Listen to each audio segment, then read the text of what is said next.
Football from ABC Sports on WILE FM, Byesville, Cambridge.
High school football from ABC Sports on WILE FM, Byesville, Cambridge. Good evening, everyone, and welcome to Week 4 of the high school football season from McFarland Stadium tonight. The Cambridge Bobcats hosting the Warren Local Warriors. Kafury, John Valentine. At hand tonight to call this one as the Cats come in 0-3 on the season. The Warriors at 2-1, and JV, we've had issues weather-wise the last couple of weeks and injury-wise, but tonight, hopefully, fingers crossed, toes crossed, beautiful night for a game, and Week 4 already. What do you think? Yeah, for the first time in since Week 1, there is no threat of weather. So far, so good. It's nice and sunny. Nice crowd tonight. Biddy League night, so all the little kids, players and cheerleaders getting recognized prior to the game. And Warren has brought their crowd with them as well, so looking forward to a good night of football. Blue and white versus blue and white, if you will, and the Cats tonight and their home royal blue, and the white uniforms actually with the royal blue trim, glass helmets.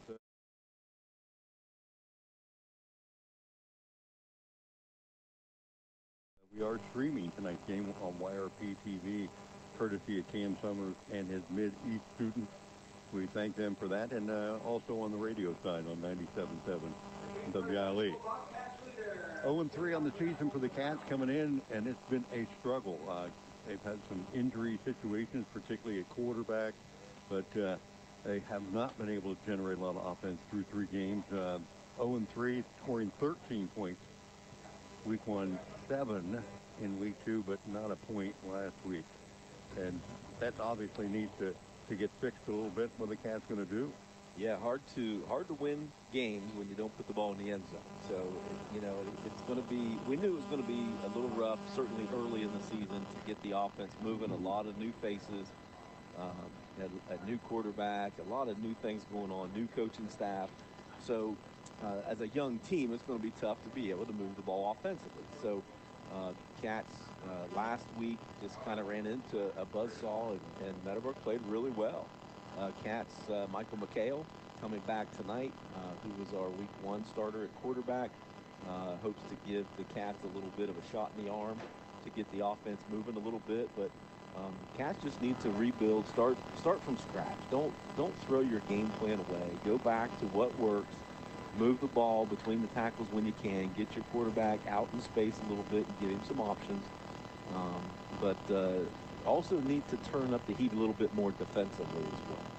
Yeah, well, the issue tonight, too, is how do you slow down a Warren team that's been scoring pretty well. They've scored 27, 24, 17 in their 3 games and 2-1 in that time span. So they're putting points on the board and kind of holding teams down. But, this is a team the Cats have had some success with in the last few years, and maybe not so much now, but see how things go for them tonight in the midst of their current homestand. Yeah, overall record, this is the 10th meeting between Cambridge and Warren. Cambridge owns a a 6-3 advantage. Last year at Warren, the Warriors got the best of the Cats 49-21. First game goes back all the way to 1964 when Cambridge won the first game 26-6. The longest winning streak is 5 games.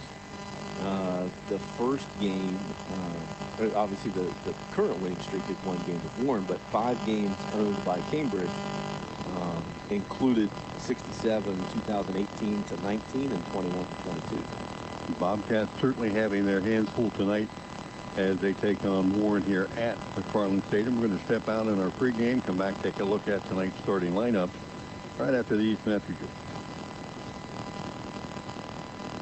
What's that sound? That's the sound of Downy Unstoppable scent beads going into your washing machine and giving your clothes freshness that lasts all day long.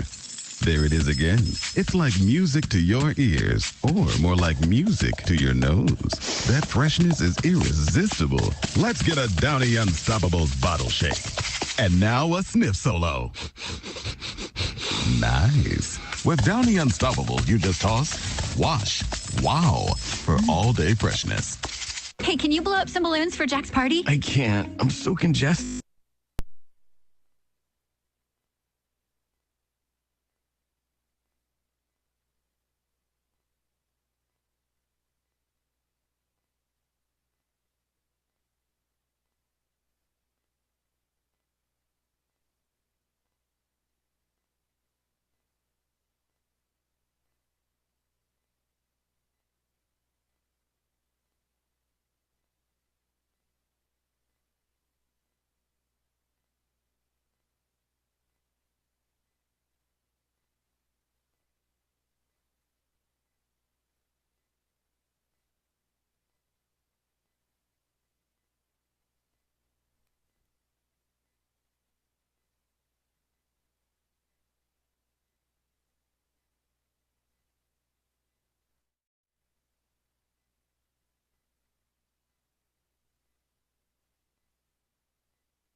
Players, so Cambridge is going to have to put the ball in the end zone tonight for sure to be able to keep up with them. Well, part of that is to throw the ball down the field and create any big plays on the passing game, so the Cats maybe can spread some of that athleticism out tonight and get something done there.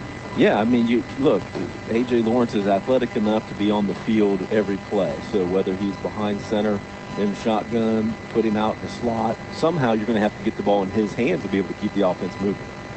Bobcats taking the field tonight at McFarland Stadium in the home blues. The white trim there and the black helmets with the Bobcat on the side of them. And we'll see the Warriors here momentarily. But, you know, the keys in the game, as they have been in the last couple of weeks, we talk about eliminating mistakes. You can't turn the ball over. The Cats did that a few times last week and certainly the week before, giving their opponents a short field.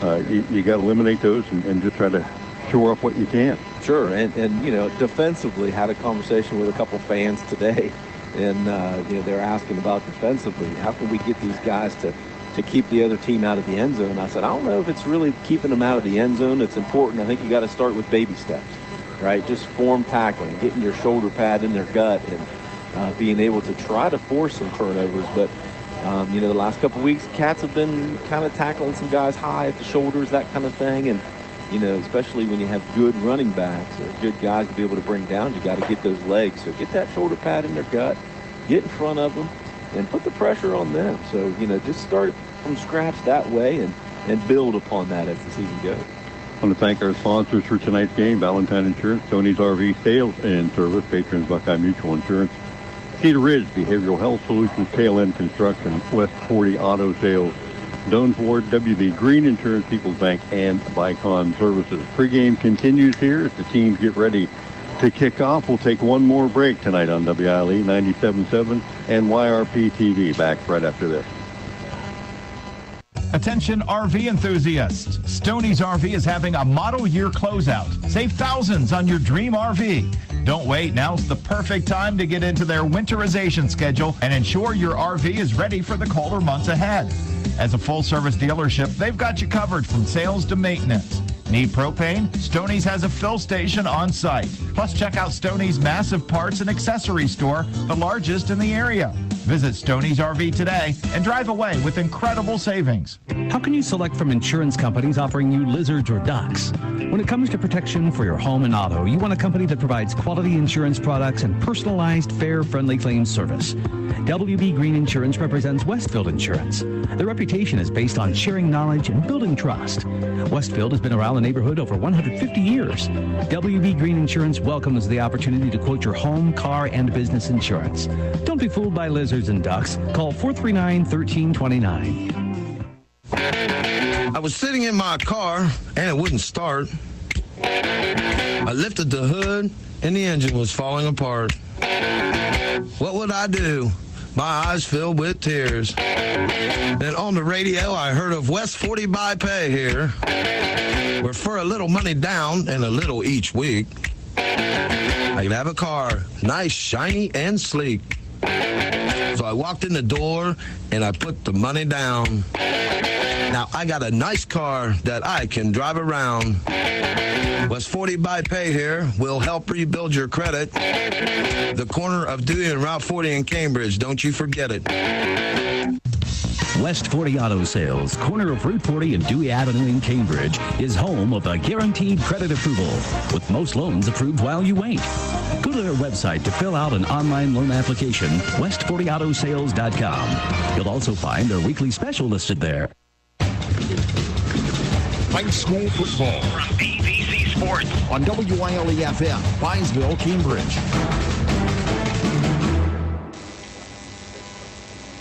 Yeah, almost halfway through the season now for the high school season. Beautiful night for football, though. We haven't been able to say that yet this season. So tonight, the temperature's not as high. No threat of some threatening weather. So, Knock on weather. Knock on wood. Knock on weather. Knock on weather. Do whatever you got to do to be able to keep it away. We're about ready for our opening kickoff tonight. All kickoffs brought to you by Valentine Insurance on Southgate Parkway in Cambridge. Back deep for the Bobcats. For Riley Wilson and Tate Sikora. Sikora's got Wilson's the slasher. Sikora, just a young guy. He's got some speed. He can cut one loose if he gets the seam. Yeah, player of the game in week 1 for the Cats. He's got some speed, and as you said, sees the field really well, too, really, especially for a freshman. Devin Wilson kicking off for the Warriors. As he approaches, he'll boom this one deep, headed towards Sikora at the 6, bobbles it, drops it on the 5, picks it back up, now trying to find some space to the 10, and then tripped up at the 14. Might have taken his eye off of that one a little bit, looking up the field. And yeah. Lucky to get back out near the 15-yard line for the Bobcats, straddled with poor field position once again. So again, in comes Michael McHale, who was lost in week 1 to a neck injury. Had started game 1 and had played decently to get the Cats offense moving, but he's back, and glad to see him back on the field. He's pretty quick, and he has a nice release, but not very tall. So he struggles to see over some of the linemen. They'll have backs in the backfield with him. Bobbled the snap, rolls to his right, looks in the flat, has a man, and completes it. And that's Clayton Myers, who came out of the backfield. So McHale, a little bit of maybe some anxiety, some jitters on that first play. Bobbled it, regained it able to complete it and pick up about 6. Nice, easy play to get his feet wet and under him to be able to get him comfortable again on the field. Easy play. Yep. Now they'll put the formation left side. Just 2 receivers and a tight end. We haven't seen the tight end set much this year. Comes right back and goes straight ahead, and nothing going on there. Loss on the play. Well, actually, who checked in and was immediately hit in the backfield. So a loss of about 3 or 4 going to bring up 3rd and 7. There was no hole there. No, Lashley had nowhere to go. As soon as he got the ball, he was hit. Warriors shift to a 3-man front, 5 receivers for the Cats. McHale back to pass in the pocket, fires it down the seam. That one is picked off. Coming back the other way, Tanner Pepper from the safety spot. Cuts to the outside, down to the 15. He'll have it inside the 15. He needed to just have that one, another foot or 2 higher as he underthrew it. He had a man deep, but Pepper with the big play. And the first turnover of the game. And the Warriors have positive field position to Cambridge's 14. Yeah, as you said, just a little bit short of where he needed to throw it. Had a guy open down the field, but you got to credit Pepper, too, for stepping up and seeing that it was short and picking that off. Jacob Seeley, senior quarterback, leads his team on the field. Almost 600 yards passing through the first 3 weeks, 5 touchdowns. And he'll line up in the gun. Landon Fairbanks, offset to his left side. He'll take the snap, hand it off straight ahead, actually fake it, and then keep it himself. And Bobcats Myers comes up with a big play there. Just a gain of maybe a yard on the play. I don't know if that was a missed handoff or he was going to follow him through the hole all the way. Big line up front for these Warriors. 245, 285, 230, 240, and 310 from tackle to tackle. Yeah, big up front, and they got some good skilled guys, too, to be able to get the ball, too. 2-by-1 set. This time, Fairbanks shifts off to the right side. They'll throw it out in the right flat, and thrown behind his intended receiver.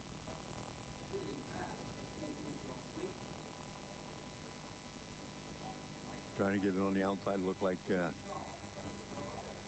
Declan Johnson, the intended receiver, falls incomplete now. 2nd and, or 3rd and long now, with 10:21 to go. You never know where, a team feels like they have to go for this, or do they have the kicking game maybe to kick a field goal from here? Yeah, I watched their kicker warming up before the game. He was hitting them from about this distance when he was warming up, so I would guess they would be okay with that. Low snap, tight formation, left side, handed off to Fairbanks, and he'll get to the corner, turn it up, and get to the 10-yard line before the Bobcats gang up on him.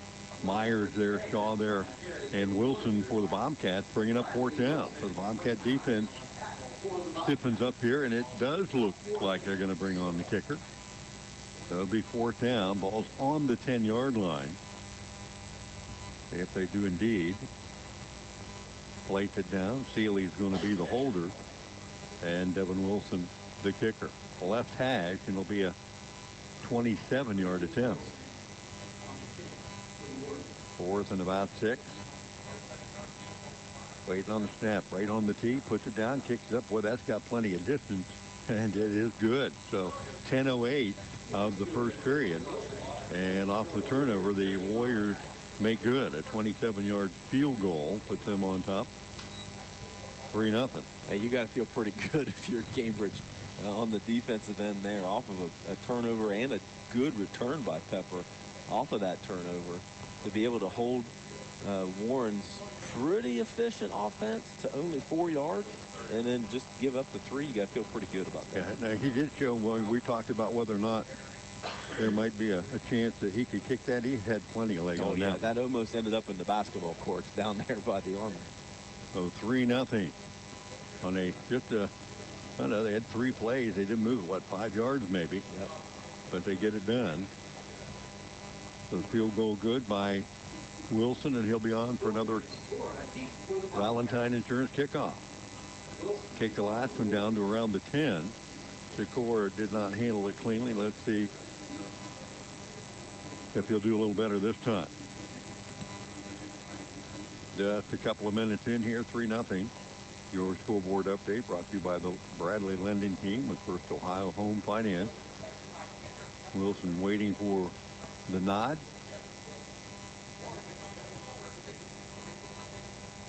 Officials getting things squared away. Riley Wilson and Tate Sikora back deep for the Cats. And now we're ready. Low kick that Sikora catches over his shoulder back around the 5. Gets it out to the 15-20, trying to break it outside, and 3 or 4 Warriors hustle down and make the play. First on the stop, Jacob Stoffer. And the Cats a little better field position than their last time out. Yeah, 15-yard return that time by Sikora. Had to go up and get it. Almost misjudged the distance that it was traveling. Had to jump up to catch it. That ball probably would have carried into the end zone. Yeah, it would have been, because it was a line drive shot. But credit him athletically enough to be able to jump up and get it. Cats 3-1 on the outside. McHale in the backfield, running back offset to his left, takes the snap, actually leads him to the corner, flips it out in the corner. Little RPO play, and completed. Laundry on the outside field, of Wilson, but there is a flag. It's a hold.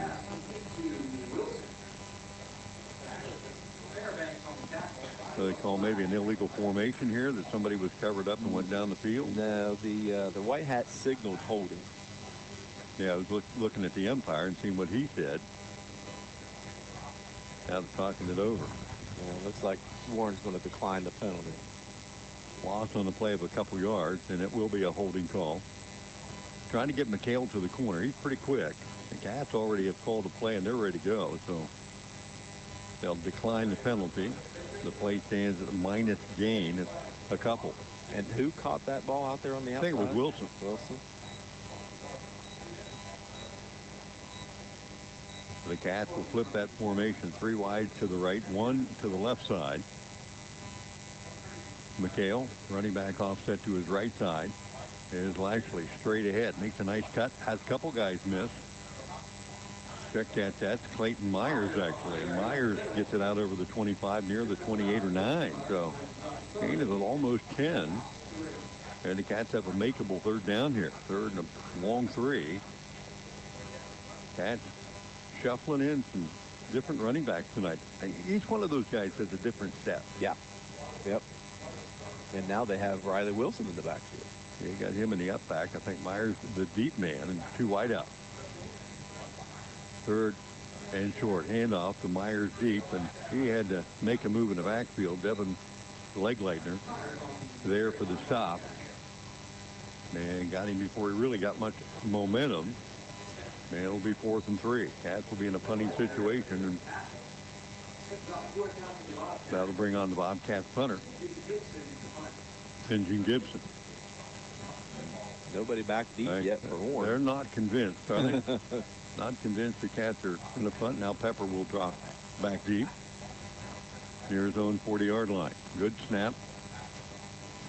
Spiral down the right sideline, kicked it away from him, and that's going to bounce and take a Bobcat bounce inside the 30. Good kick down near the 27 or 8-yard line. So a nice punt by Gibson that time, and it will back up the Warriors, who lead at 3-0 inside their own 30. Nice 45-yard punt there, roughly, give or take a yard there for Gibson. He's actually had some pretty nice spirals off of his foot early here in the season. That one, Pepper should have went to go catch. Yeah, he just kind of stood there and looked at it, and I thought, yeah, he needed to probably field that. I'm probably sure the coaches are telling him the same thing on the sideline. He's split wide to the right part of a 3-man set as Steely brings him onto the field on the left hash. 1st and 10 from the 28. Handoff fake and then thrown in the slot. And the flag comes in. That completed on the outside to Caleb Tullis. Well, let's see what the flag is. And that might be a hold, huh? Well, it's in the backfield, so it's either movement or a hold. Well, it could be a hands to the face or something, but you would think it would be a hold or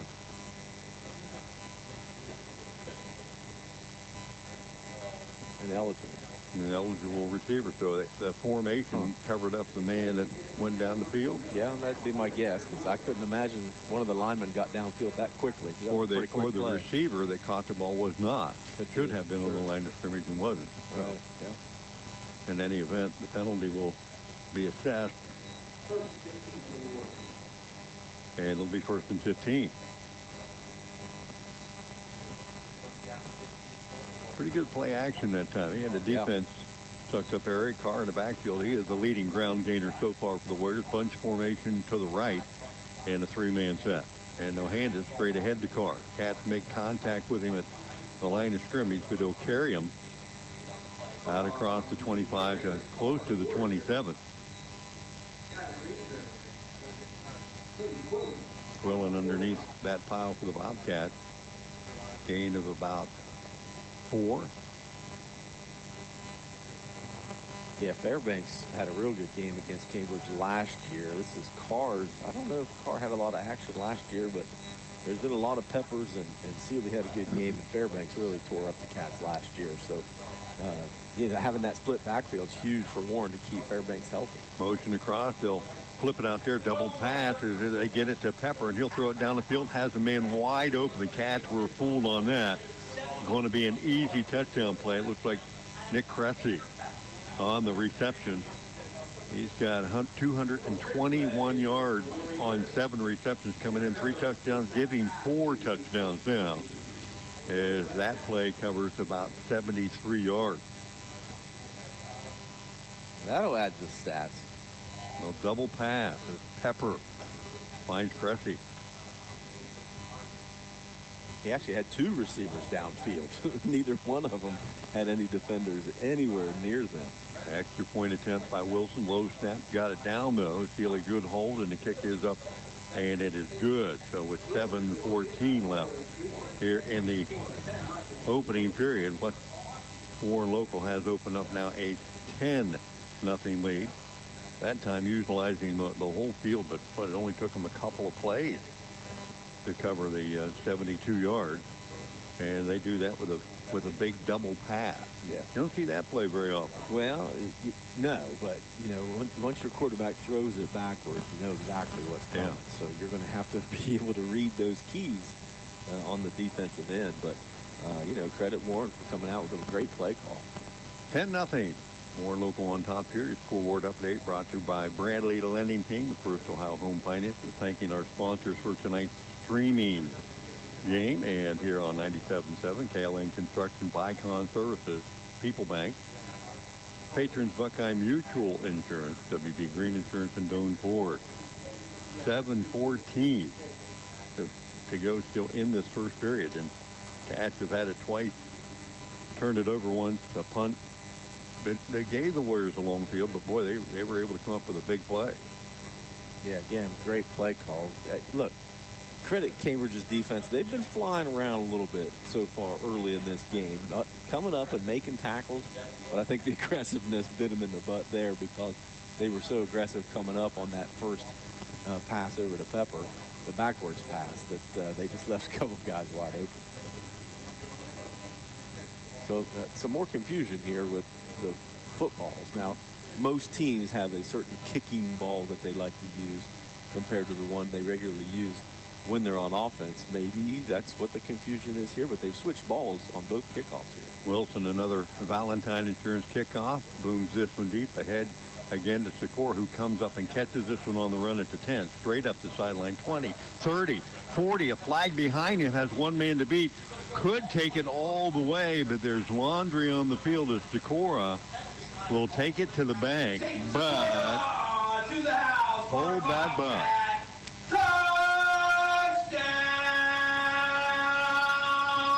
Oh my, if you could hear the PA announcer. Yeah, got a little excited. He must not have seen the penalty we saw. No, he did not. Yeah, and there it is. They'll call the penalty on the Bobcats right about the 32, and that's about the spot that he popped it through, and there was only a couple of guys to beat him. But nonetheless, an impressive return, even with the penalty. We've been saying it every week. Tate Sikora needs to have that ball in his hands a little bit more because of that right there. You saw the breakaway speed as well. A couple guys looked like they had an angle. Yeah, they did. But he knew that sideline was open as soon as he caught it. He jetted right down the sideline, did not stray from that area. He knew it was open, but he's got breakaway speed, and you can't teach the breakaway speed. So that he needs to get that ball in his hands a little bit more often and see if he can make some plays out of the backfield. So 1st and 10. They'll place the ball at the Cambridge 22-yard line. Bobcats trail 10-0 here, 6:57 still remaining in the opening period. Third possession for the Cats here in this first half, or first quarter. McHale still at the quarterback spot. Takes the handoff, draw play straight ahead, and that hole closed up very quickly. Is likely trying to explode through it, but not much there. Got maybe a yard out of that one before the defense collapsed on it. David Acton coming in the game. He does. I'm assuming at the receiver spot. Yeah. Isaiah Mayo will step out. Acton will go wide to the left. Part of a two-receiver set, two to the right. 2nd and long. McHale rolls to his right, flips it in the flat, has his man Shaw out there across the 30, battling for extra yardage. First contact by Landon Fairbanks. And that'll be enough for a Bobcat first down. All our first downs tonight for the Cats brought to you by WB Green Insurance. That is their initial one tonight. Second effort. And that time, 95% of the pass plays in Ohio go for under 10 yards. So that's kind of Michael's. I know that's a crazy stat, but statistics, hey, buddy, I do my research, you know. But that's his wheelhouse, so Cats need to continue to take advantage of that. And off again, straight ahead. Cats work in the middle of that field. Lashley again, winding his way across the 35. He'll pick up 4 on that first down play. And if you can be that effective, you can get 4 in there every time. Yeah. Actually got pretty good quick, especially when he gets in the hole. Yep, and he's a tough runner too. That just, you know, you're talking about 2nd 6 now, right? So it frees up your play calling a little bit, takes a little bit of pressure off the offense, and gives you some options. Pretty wide to left. McHale takes the snap, looks that way, then back to the right, fires it down there. One-on-one coverage, and just over the head of his intended receiver that time, Nate Schultz. Good coverage by Cressy, and falls incomplete. 3rd and long. Trying to take that deep shot, and pretty good one-on-one coverage. Yeah, he's a ball hawk, and I think he's got 3 on the season so far this year. But the team are testing him, obviously, enough to give him opportunities. And the give to Sikora, trying to get outside left, and did not get to the edge. And good defensive play that time by Aiden Strawler. And Engine Gibson nailed one last time. Yeah. Pepper let it go. We'll see. 45-yarder last time. I can't imagine he's going to try to let that go again. But that's the game you play when you only have one deep guy off of these punts. The punter should see that opening and angle his body that way. See if St. John can hit it to the right side again.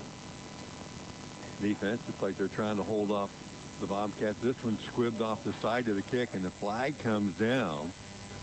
And the secondary there, as the Bobcats tagged this one down, A.J. Lawrence there at about the 30-yard line, but there's a flag here in the back. I don't know what in the world a flag could be way back who's there. Counting players, and there were too many on there for one team or another. That would be the only flag I can imagine a back judge would throw. It's illegal participation. Yep. And that seems to be the case. The Bobcats ran a guy on late, like they didn't have enough on the punt team, but maybe they did have, and they were just not lined up in the right spot. We'll see as we wait this call. Well, they're going to call it again for it.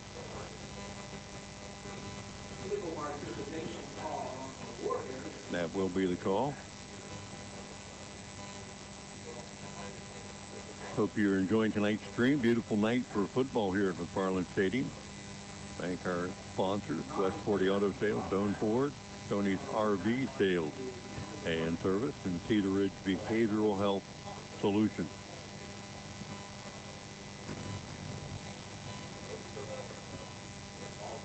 Yeah, just got to decide where the starting position is going to be, right?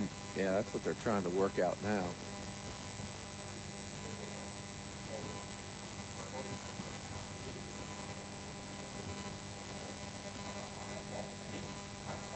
Yeah, I mean, this is, if it's illegal participation, I don't know why it would automatically be Warren's ball here. I mean, it was 4th and 5, 6.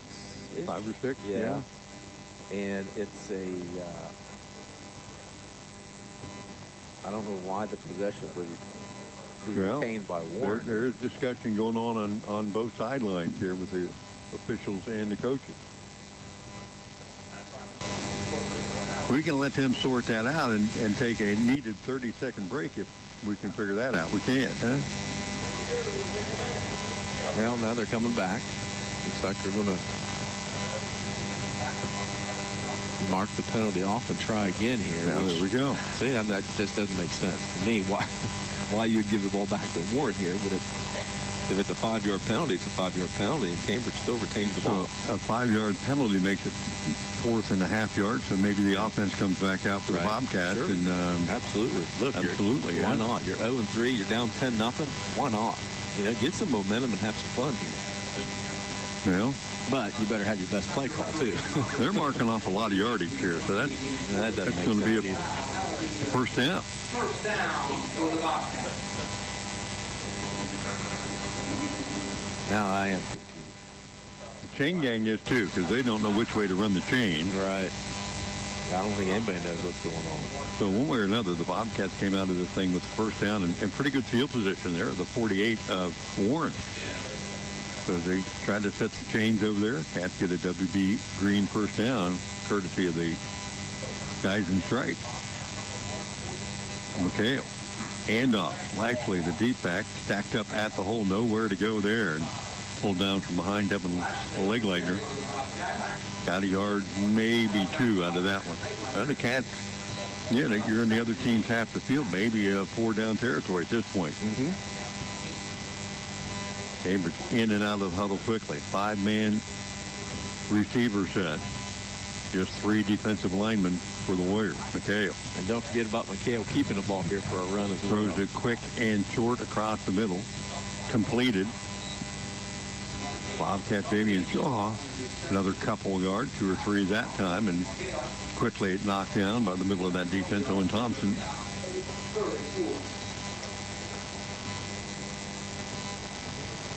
So 3rd down and 4. With 5 guys out wide, somebody's going to break off a 5-yard route and be open, right? Just with 5 guys, somebody's going to have to be able to get some separation.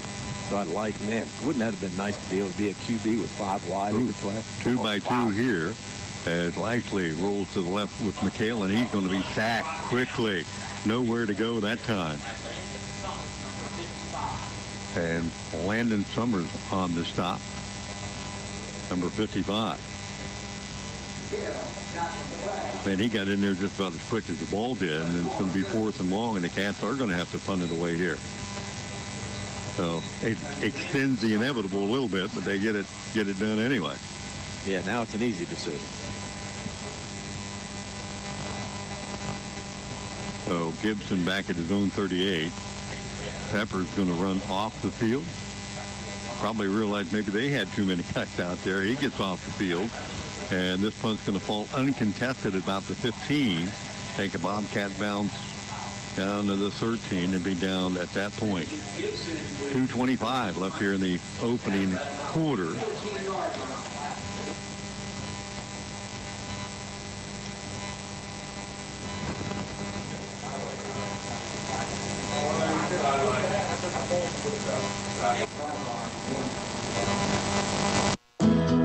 Looking for reliable insurance that fits your life? Look no further than Allen Hunter State Farm in Cambridge, Ohio, from you deserve. We're dedicated to being there for you, just like a good neighbor should. Call Allen Hunter State Farm today and discover how we can help you safeguard your future. Call 740-439-5385. Like a good neighbor, stay calm. 97.7 WILE. First down play for the Warriors from their own 14-yard line. Handoff in the backfield goes to Nielsen straight ahead. The 2 tight end, 2 running back set. Carr in the backfield. And the Bobcats jump into the neutral zone, and we saw a little bit of that a week ago as the Cats couldn't hold the water. And then pre-first down for the Warriors. Warriors have shifted from that wide receiver set into a 2 tight end and a couple of blocking backs and just a pounded, if you will, kind of set. Yeah, I mean, they really haven't run too many offensive plays yet here in this game, but you know, with that size and up front and the experience in the backfield, no reason why they wouldn't be able to just push the ball down the field. So 1st and 10, Carr again, straight ahead, bounces off of a couple of guys across the 30. Damian Shaw on the bottom of that pile for the Bobcats. 1:22 left here in the period. Get you caught up on other scores around the area here at the end of this quarter. Got 4 there. Silas Fisher coming in to play a little bit of defense to try to match the sides up front with Warren. Bobcats, 4 men on the defensive front. A couple linebackers coming, and Shealy this time rides the running back through the hole and keeps it himself. Got another yard, maybe 2, and we'll bring up 3rd and about 4. Bobcats bring a little heat right there. Yeah, they've been aggressive so far on the defensive end, and you got to feel good about that if you're a Cambridge fan, to be able to see them stepping up and trying to make things happen. Myers has to come off the field. Helmet. So 3rd and a long 4.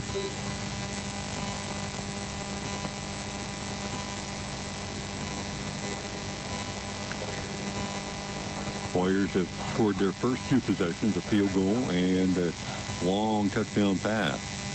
Tight formation again. They'll shift blockers from the left to the right side. Handoff. Fairbanks going that way. Cuts it up. Spins around. Looks to be short of the line to gain. They're really close. They're stopping the clock, so they must be giving it to them. Well, wow. From where we said, it didn't look like he got it. Yeah, the linesman on our side was signaling. Was pointing that way, but it doesn't look like they marked it there, does it? And it's his call to save it the first down, but you're right. The head linesman looked like he was. And they will move to 6. Huh. So the first down count. And the wind clock. Looks like they're going to get the play off. No, they'll spread the field back out, but by the time they can do that, we'll head to the quarter break. So 1 quarter in the books here at McFarland Stadium. Hey, Mark Kelly here with Bicon Services, wishing all our local teams a great and successful year. As your premier commercial building contractor, Bicon Services is ready to tackle everything from small facility renovations to large industrial expansions. We're here to handle all your commercial and industrial needs under one roof. So while you're out there scoring the winning touchdown, let us work on making your next commercial project a success. Bicon Services, building the future one project at a time. Here's your Friday night high school football scoreboard. Some first quarter scores to pass along. Meadowbrook on top of Crooksville 7-6. Monroe Central has a 14-0 lead over Caldwell. Warren with an early 10-0 lead over Cambridge. Sheridan leading Maysville 14-0. New Lexington over West Muskingum 6-0. Tri-Valley leads Morgan 17-0. Ridgewood leading Utica 7-0. Lancaster over Tees Valley 7-0. Fort Fry leads Waterford 7-0. Union Local with a 7-0 lead over Harrison Central. And Newcomerstown on top of Toronto 14-6. Stay tuned. We'll keep you updated with high school football scores throughout the evening. High school football from PVC Sports on WILE-FM, Bynesville, Cambridge.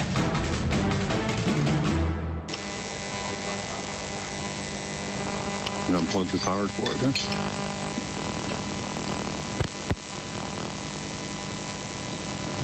Back at McFarland Stadium, start of the second period, 10-0. Warriors on top, and they'll start this period with a handoff straight ahead. Carr tripped up pretty quickly by the Bobcats. Bradshaw, or Damian Shaw, that is. Gained about 3. Warriors' third possession of the night. Field goal on their opening possession on a short field. The second one a big play and just a couple of plays as they spread the field here, second and long. Seeley in the backfield, steps back, looks down the field, steps up, fires it out in the left flat. A flag comes in, has his man, and that's completed and heading down the sideline. It's like Pepper banging into the guy. It looked like he was looking for people to run into down there, but let's see what the flag is on the near sideline. I would guess it's probably a hold because 24 came out here. It's not a legal man downfield because it was holding on the defense. Yeah, I was going to say because he came out and before the ball was thrown, he was laying on the ground. So I'm guessing the defender probably grabbed him and threw him down. They're going to decline that penalty anyway. Absolutely. Yeah. All placed at the Cambridge 25-yard line as a result of. So I don't know. Left 3 to the right. So from 20 yards out. That's good heads up snap. Until the last second, he went up high to go get it. Defender still didn't know he caught it after he landed in the end zone. Pretty athletic play there, and kind of just threw it up away from the defender where he couldn't even get it. Yeah, Pepper's good enough. If you follow Warren football, you're gonna see his name in box scores on Saturdays here in a couple years because he's gonna be able to play at the next level. 7 plays, 86 yards, 20 of it on that touchdown pass and catch. Wilson comes on and boots another one through, and that one is true. 17-0. Warriors on top of the Bobcats. Your scoreboard update brought to you by the Bradley Lending Team with First Ohio Home Finance. Well, a couple big plays for Warren. The 73-yard touchdown thrown by Pepper, and then the big 35-yarder, and then back-to-back 35-yarder and 20-yarder for the TD. Again, Pepper's a difference maker, but Jacob Seeley, give him a little credit on that throw. That was pinpoint accuracy and a really nice ball, both of them. Through 3 games coming in, Seeley has thrown for just about 600 yards and 5 touchdowns. And he's added another one tonight, although he doesn't get the passing yardage from the long TD. That went to Pepper. Right. Seeley had a very productive season last year. Turned the ball over a little bit more than he would have liked. Still had more touchdowns than interceptions last year, but that was one of his goals this year was to try to improve. And boots this one short. It's going to hit about the 20-yard line, and then Sikora just has to cover it up as he tried to catch it on the run, and it looked like it was going to bounce past him, so he'll fall on it right around the 19-yard line. Bobcats' 4th possession of the night. They've turned it over once, punted it twice. The Warriors, on the flip side, have scored all 3 possessions. So Cambridge on their own 19 here have not had good field position to start a drive yet tonight. And that's been basically the entire season so far. They've been deep in their own territories a lot off of kickoffs. Credit Wilson there for that. He placed that in the perfect spot. No man's land. Right? Yeah, where he didn't want Sikora returning another one, and he hit it short to make him make a decision to come up to get it. McHale, 2x2 set on the outside. And that's going to be Myers on the catch. About 4 yards on that pitch and catch. You know, those aren't going to be big plays, but it's basically a long handoff. Sure. Chance to get it out there and get something positive on first down. And a high percentage pass play. 3 by 1. 3 receivers to the left of McHale this time. He'll look that way, then steps up, fires it to the right side on a comeback, and right at the marker. And I think that's going to be complete to Devin Schultz. That'll be a first down. Nate Schultz, that is, and right at the first down marker, a Bobcat first down, courtesy of WD Green Insurance.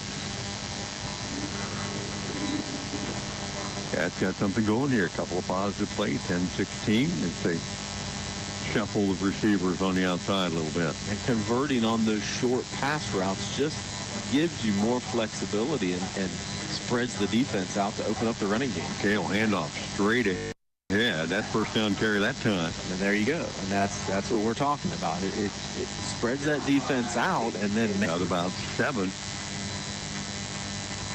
Quillen back in the game. Yeah, he'll shift out into the slot position. McHale trying to get outside and going to get stuffed. Tried to get to the corner, didn't get the block on the outside there. And defensive end came in there hard, crashing from the edge. And going to be thrown for a big loss. Yeah, that's the second time that McHale's been ambushed on that outside, both of them for 8-yard losses in big situations. He's going to have to be able to see that guy coming up, put his foot in the ground, step forward. Nehemiah Reeder on the stop that time.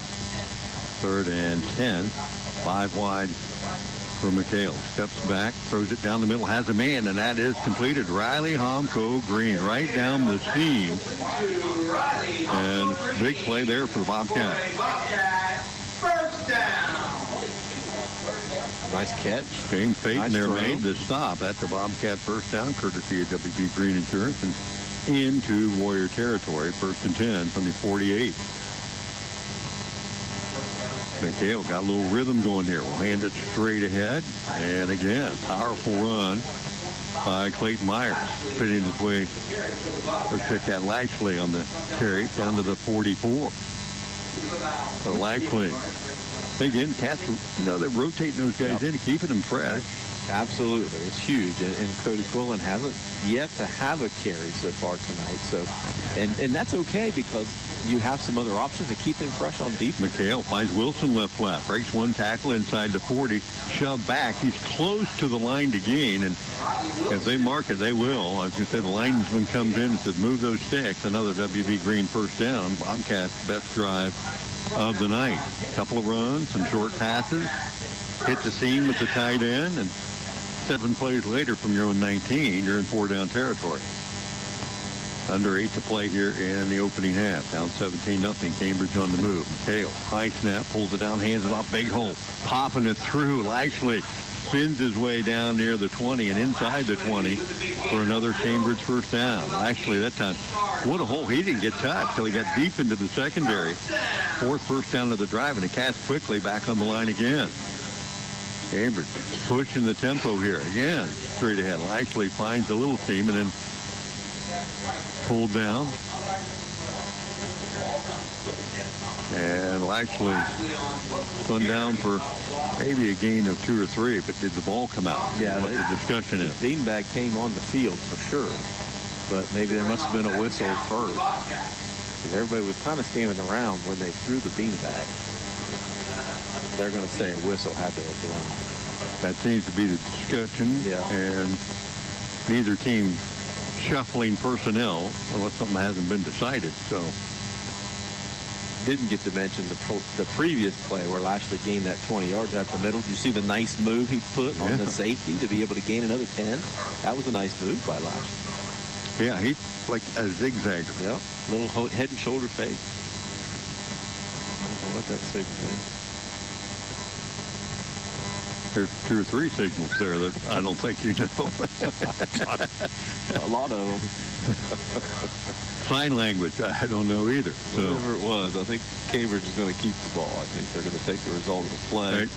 I didn't get all those either. Yeah, I think it was an inadvertent whistle. That's my guess. That would be it. Yeah. But I don't think that was the signal. I think that's swallow the whistle, or I don't know which one that one is. 7:28, Cats' best drive of the night. Started their own 19-yard line and 8 plays in. There should be second down, right? But they got the down marker says 1. There was no flag, right? I didn't see a flag on the play. But this is the original line of scrimmage. Yeah, so was there a whistle that negated before the whole play started? Correct. Yeah. So looking at what's happening, that's about the only way to explain it. And now we're having more discussion. And a timeout taken by the Bobcats. We'll burn that with them as they trail 17-0. 7:02 left here in the opening half. We'll be back on WILE 97.7 and YRP TV right after this. Looking for reliability, style, and affordability? Look no further than Doan Ford's Ford Fiesta with a fuel-efficient 1.6-liter i4 engine and a smooth 5-speed manual transmission. It's perfect for city streets or open highways. Enjoy modern conveniences like power windows, locks, cruise control, and a rear-view camera for added safety. With low miles, this Fiesta is ready to roll for a very low cost. Visit Doan Ford today and drive away in style. Located at 66870 Belmont Morristown Road, or visit them online at doanford.com. Friends or family outside the area, tell them they can listen to this game right now online at yourradioplace.com. 97.7 WILE. Back in McFarland Stadium, 7:02 remaining here in the opening half. Hey, you know, yeah. Okay. He had a wide open Isaiah Mail cutting under that. That might have been 6 points. Comes in for play calling for the Bobcats as they 2nd and 10 from the 19 of the Warriors. And again, McHale back to pass. Stands in the pocket. Completed to Riley Hunt. Going to say he stepped out of bounds at the one before that. And there's a flag on the play right here. But they're not. Yeah, they are marking it at the 1. So, yeah, they'll take the result of the play. I mean, he was going to, of course, but I don't think he did. He must have maybe stepped out before he. Possibly, yeah. We don't have the replay available to us tonight. That was a 10th play for the Cats in this drive, and they'll face 1st and goal here around the 1-yard line. 2 big catches here. So standing in there, yeah, taking some heat. And he took a big shot there, too, because I don't know if he felt the pressure coming or saw it coming, but either way, he got hit as soon as he released. There's Coach Gunn's traditional stack eye, Lashley, the deep back in a 3-man set. He'll take the handoff ahead and lower his shoulder into the end zone. The Bobcats put points on the board. Hard down.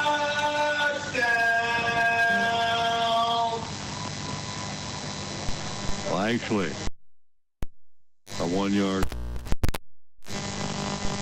6:01 to go. So action on for the extra point attempt for Cambridge. 11 plays, 80. Holds down, and the kick is up. Yeah, they agree. It is good. So 17-7. Bobcats cut into the lead with 6:01 left here in the 2nd period. And I don't know if we've seen a drive like that all season yet for the Cats. 11 plays. Converted a couple times. 5 first downs. 2 big catches by Homco Green to extend the drive, and then there to be able to get. Construction People's Bank, WB Green Insurance, Bicon Services.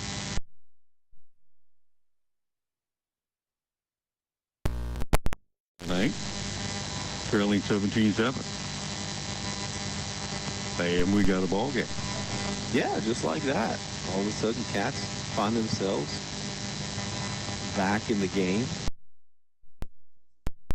Again, they've had a couple nice defensive stops today, and they've played a little bit more aggressively. They've just given up a couple big plays.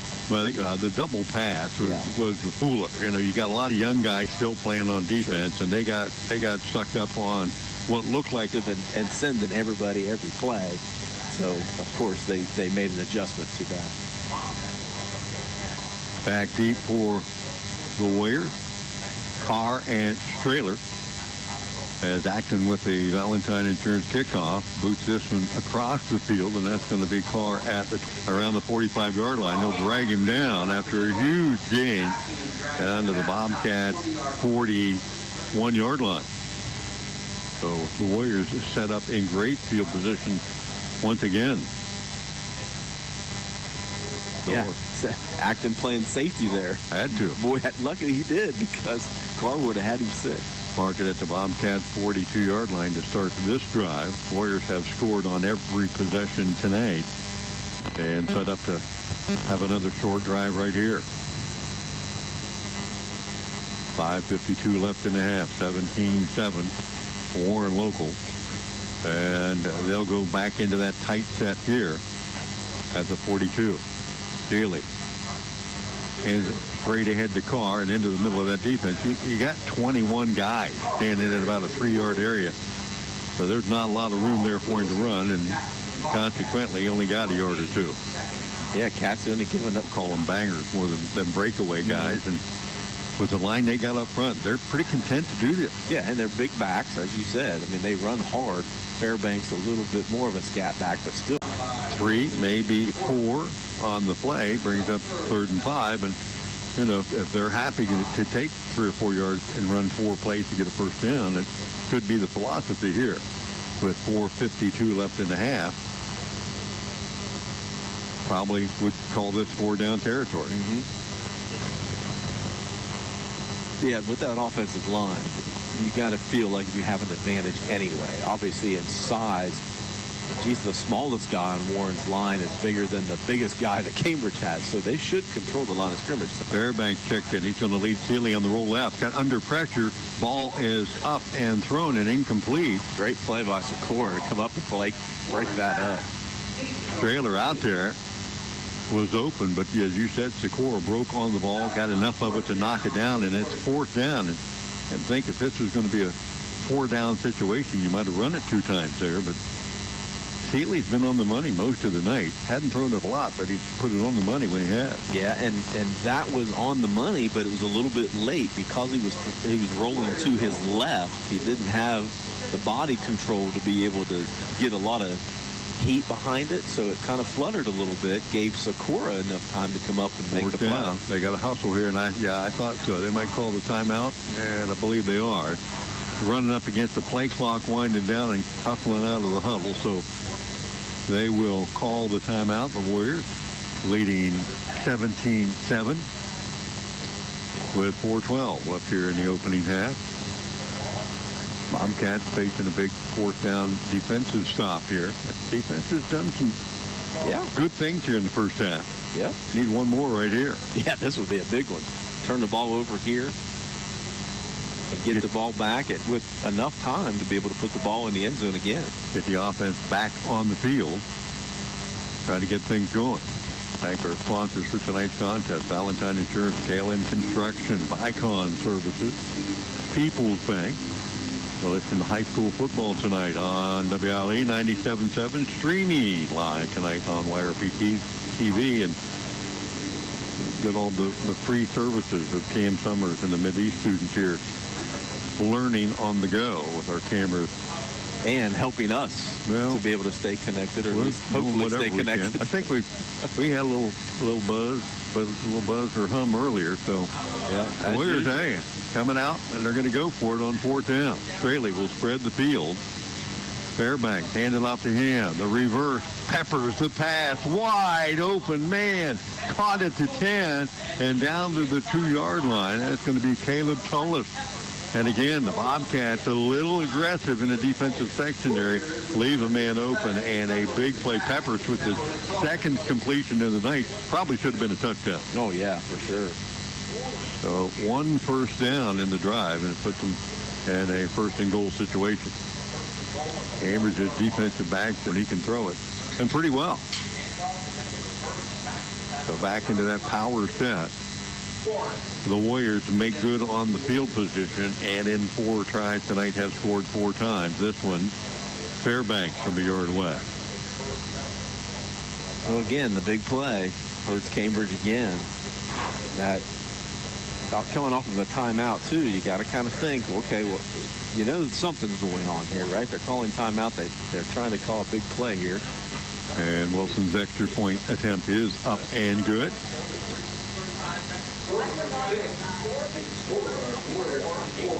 It's tough to be able to give up those big plays consistently tonight. The way that the defense has been playing, they've been playing pretty well. Just a couple big plays, and this is a different ballgame. So 3:35 remains in the opening half. Your scoreboard update brought to you by the Bradley Linen team with First Ohio Home Finance, 24/7 now, more local.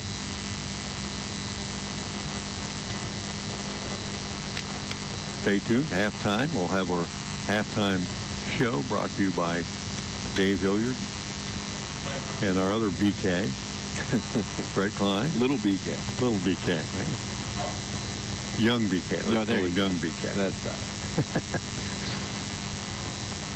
Bobcats got Secor and Wilson's back deep, and kind of see what Devin Wilson decided to do. Last time he kicked it down inside the 10 several times, but the last time kicked it much shorter, made it a tough play for Secor. And Secor did take one back all the way, but called back on the penalty. So that caused a little bit of excitement in the press box.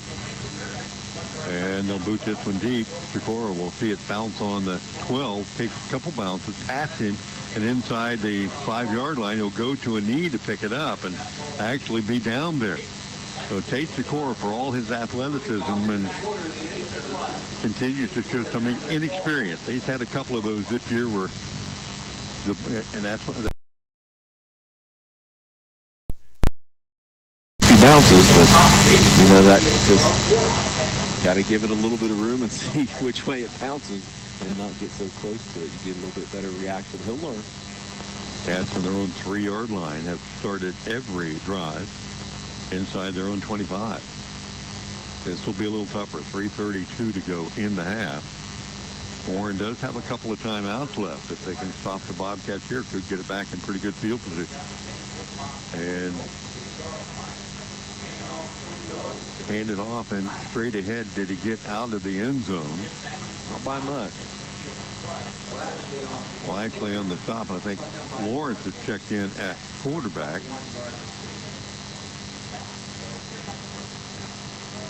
And I think Warren Local is going to burn one of those timeouts right here. 24-7, they lead it. They'll take a 30-second timeout. Trying to get the ball back and do more damage. Warren's had the ball 4 times on offense, scored every time. A field goal in their opening possession. 3 touchdowns. Cats have only been able to answer one of those, and that was on their last possession. An 11-play, 81-yard drive,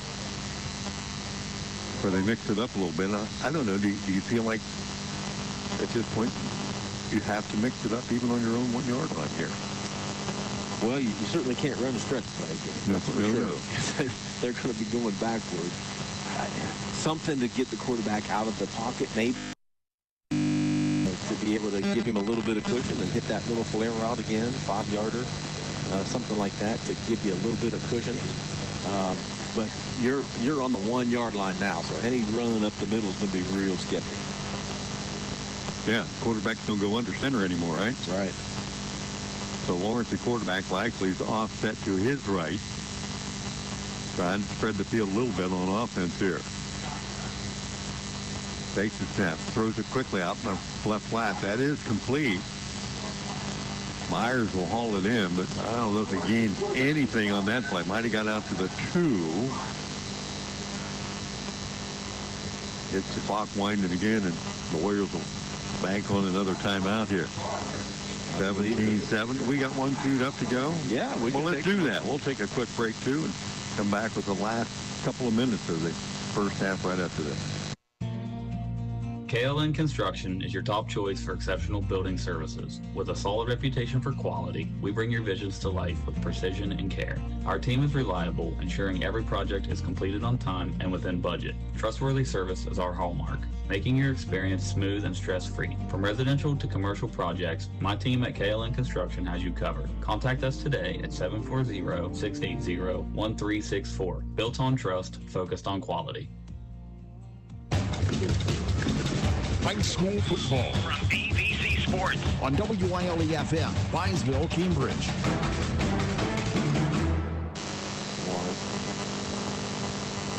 Back in McFarland Stadium, 3:13 to go in the half. 24-7. Warriors have used their final timeout to try to save as much clock as they can. Bobcats here at their own 2-yard line, trying to get it going. Lawrence will take the snap in the end zone, look down the field, flush from the pocket, get to the edge, and will he get out of the end zone? I think he did have the ball. Yep, he reached the ball across out the goal line, but somehow. And now the linesman's going to talk to the referee about that. He was in the end zone, but the ball was not. No, he definitely reached the ball out, but He's maybe wondering if his knee was down before he reached out. And they're going to call it a safety, yep. And he may have reached out, but like you said, maybe his knee was down before he was able to reach out. If he was in the grass, so a safety is awarded to the Warriors. Now they're going to get the ball back anyway. Yeah, with 3 minutes to go. Now, they did burn their third timeout, so they're out of timeouts. But with that big play ability through the air, they can score quickly. Yeah, Lawrence thought about throwing that ball, but his receiver was pretty well covered. And, you know, your instincts are to take off, but maybe not at that spot on the field. Just, you know, with experience, you just throw that one away. You know, and again, rolling to his opposite side. It's taken longer to get your body set to be able to get into position to throw, so that slows you down, makes the defense react a little bit quicker. So he wasn't able to make that quick decision to be able to run and get out of the end. But he did have one-on-one coverage down here. The problem is Warren's DBs are older and experienced. So they're ball hawks, and they like to get, again, what's his name? I forgot his name already. Number 11, Cressy, is the all-time leader in school's history in interceptions. So you got to be a little careful with throwing the ball. The Bobcats will kick it away here. Another Valentine experience kickoff. I think they're going to have the punter, actually, though, do the kicking here. Vincent Gibson from his own 20-yard line. Back deep. Carr and Strahler.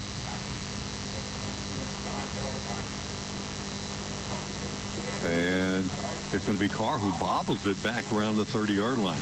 Chased it down back to the 40, 50-yard line, and now down the sideline.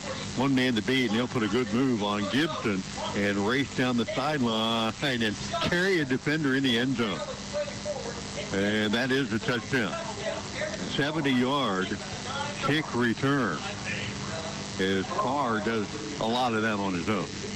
Yeah, and he carried Tate Sikora the last 5 yards into the end zone. Just a great individual effort there to be able to find the hole and then take advantage of it. So 70-yard kick return. And Carr will extend the lead. We had an extra point coming up here by Wilson. So they didn't need to get the offense back on the field. Didn't use much time at all there. Eric Carr, the old drummer for Kiss, right? You're the music man. Yeah. You tell me right. Yeah. There you go. And the flag comes into movement up front. Anyway, but yeah, technically the ball cannot roll back to the guy holding. But that was not the call. They're counting people. Counting people, yeah, they are on defense. And, well, one comes out, two come out, three come out. What are we doing, boys? We can't all come out.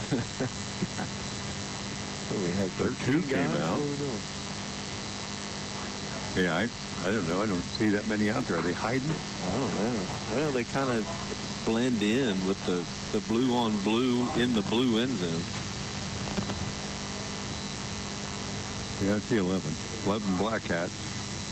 Yeah, in the black helmet. I'm not counting an official in that, so. Yeah. 2:36 left here in the first half of the Bobcats. With this flurry of points here at the end of the half, you're going to get another chance on offense.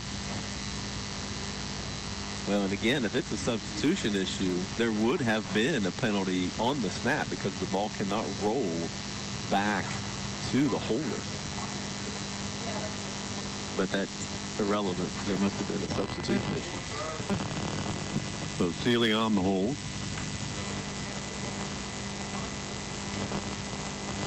Snap's good this time, and so is the kick. As Wilson stays perfect on the night, so do the Warriors, who have scored just about every way possible now. Yeah. Special teams score, defensive score, double pass score, yeah. They've run one in, they've thrown a couple in.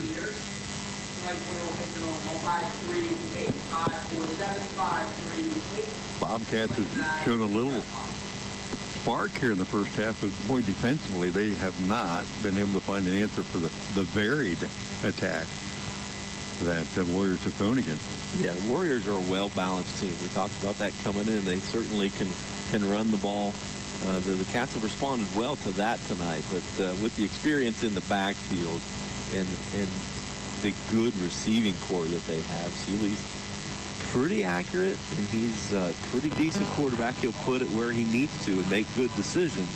But with those receivers, man, they certainly take advantage of that part of the game, too. And now those receivers are returning kicks and punts, too. Devin Wilson, another WD Green, or check that Valentine insurance kickoff. And this one he squibbed, so he's not even going to kick it deep. And Damian Shaw's going to fall on it around the 27. I don't know, that deep kick has been a weapon for him a little bit. Yeah.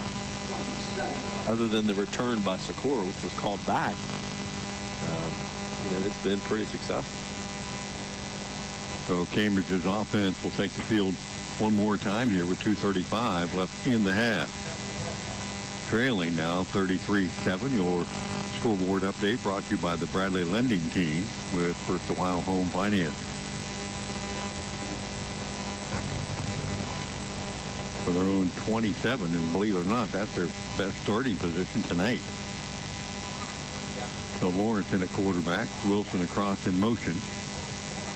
And underneath, the Cats will go back to the tight end, and that Tomko Green had it stripped. He was only going to have a short game trying to fight for extra yardage, and the defender came up and just ripped it right out of his hands. And the Cats will hold on to it, but they're going to lose yardage back to the 20.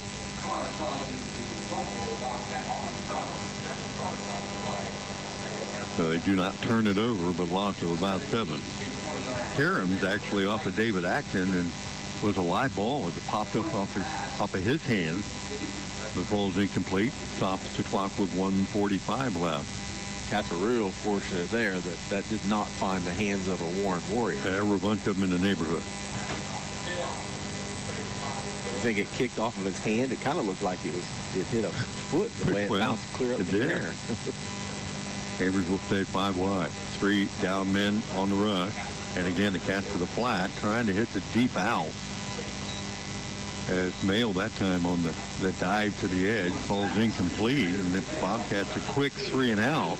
1:40 left here. And the Warriors are going to get the ball back again before halftime. And really good field position. Well, Pepper's already shown what he can do, although I don't think he can throw it here. He stands at the 50-yard line. And a punt comes off the side of the foot, takes a Bobcat bounce again, a couple of them. And it's going to be a pretty good punt for the Bobcats here. As Gibson punt down on the 34-yard line. So that's going to back the Warriors up with 1:23 to go. No timeouts in their pocket. But they've been pretty successful in, well, every drive that their offense has had tonight, they've scored. Yeah, and really, again, with that, the offense that they have at their disposal, a minute 23 is not a problem. You know, again, no timeouts. We knew that. So they're going to have to work the sideline a little bit. And I would guess keep the ball off the ground. Well, we'll see what happens here. They do come out at a 4 wide set, 3 to the right for Seeley. He's going to look back to his left, throw the screen underneath, and the Bobcats read that one extremely well. That'll keep the clock running. That should be incomplete, but it looks like they're going to... I don't think he caught the ball. He was hit immediately, and the ball came out. Myers, Raider King, and they're going to say a loss of a yard. And the clock continues. Well, they stopped the clock for some reason, and I don't know why. Now it's winding. And that should have been winding that whole time.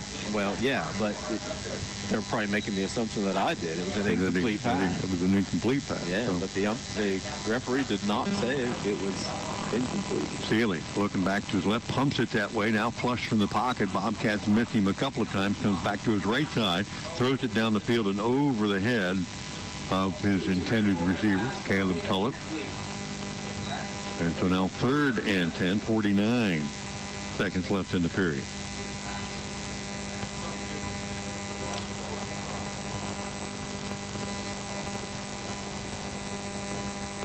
Kind of surprised on that first play that they ran a screen in the middle.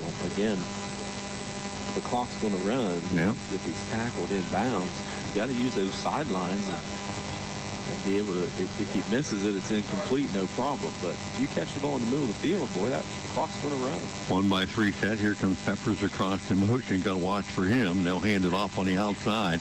Running play to Fairbanks, and he'll get it across to the 40. That's not enough to move the sticks, though, but it will get the clock running again. And a quick 4th down. So it looks like they may line up and just go for it on 4th down anyway. Play clock's at 28. Game clock is at 28. So they're timed up here. They may let this thing go down and run the last play of the half. Yeah, Cambridge could easily take a timeout if they wanted to try to get the ball back here, but they're not going to take their chances either. So Sealy with about 10 on the clock. Bunch formation to his left. Pump fakes it that way. Comes back to the right side. Flushed out of the pocket. Now has a man going down the field and nearly completes it to Tullis inside the 30. That'll fall incomplete, and it will be the final play of the first half. So we head to the halftime break. Warren Local in command 33-7 over the Bobcats. You're enjoying high school football on WILE 97.7 and YRP TV. Stay tuned. Our halftime show coming up.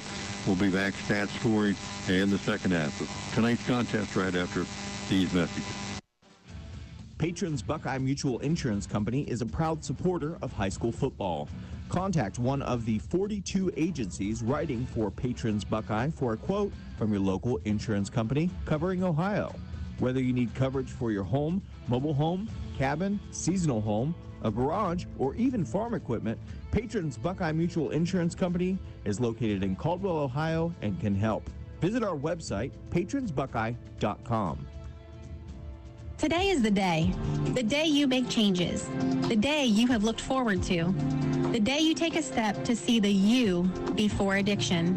And it all starts right here at The Residence, an in-bed facility that designs your recovery to your needs 24 hours a day, 7 days a week. I'm Crystal Reynolds for Cedar Ridge Behavioral Health Solutions. Our approach is personal, and it is as individual as your needs. We are here for you. Call 855-692-7247. Welcome to the ABC Sports Halftime Show, a full of games, Brett. Tonight we've got 5 games on the family of ABC stations. The game that I'm doing, Coshocton at John Glenn on YRP TV. Now, John Glenn, they finally lost their first game Saturday, but they're trying to get back on the winning track. This is only the 5th time that these two schools have played.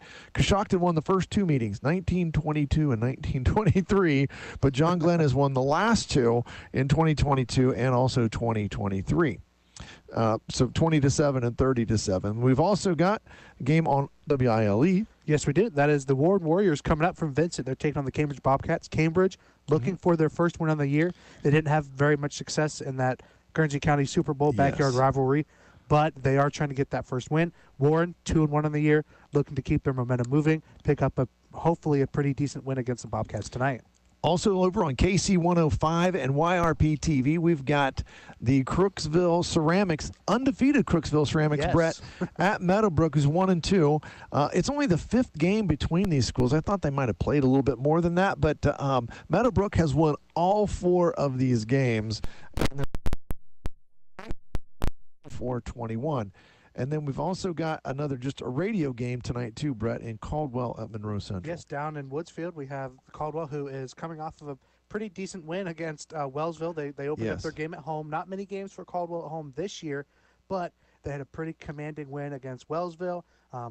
Just like every other game last week, had some weather, but hey, we'll get to that in a little bit. Yes. And they are playing against an undefeated, Monroe Central team that has looked really good this year. Monroe Central is looking to be one of the top dogs. This matchup, we're going to see how this turns out, but I think we have a pretty good matchup in hand. And then our last game we've got tonight, Sheridan, 1-2 on the season at Maysville, also 1-2, and that's on Nash Icon 98.5 and 107.9 and YRP TV. That's where I'm at tonight, YouTube. Dave. All right. Sheridan, they have dominated this matchup with Maysville. They've won 44 of the 59 games the two schools have played, and they've won the last 9 matchups in a row against the Maysville Panthers. Now, last year the Generals shut out the Panthers 48-0. So I'm looking for that probably to continue on. Sheridan, not as strong as they have been, but physically they're going to get it together. They're going to start playing better. I look for Sheridan to right the ship here. Now, coming up next, a new feature on the show. We're going to try to interview a coach each week. This week, I got Matt Edwards to join us from John Glenn, his 10th year at John Glenn. Overall, he's 57-44. So right after the commercial break, you're here, my interview with Coach Matt Edwards from John Glenn on the ABC Sports Halftime Show. ABC Communications is your one-stop destination for all your marketing and communication needs. Whether you are a small business or a large corporation, our expert team specializes in creating customized solutions that drive results. From radio advertising and digital marketing to graphic design and event promotions, we've got the tools to make your brand stand out. Locally owned and operated, ABC Communications is dedicated to helping you connect with your audience and grow your business. Trust us to take your marketing to the next level.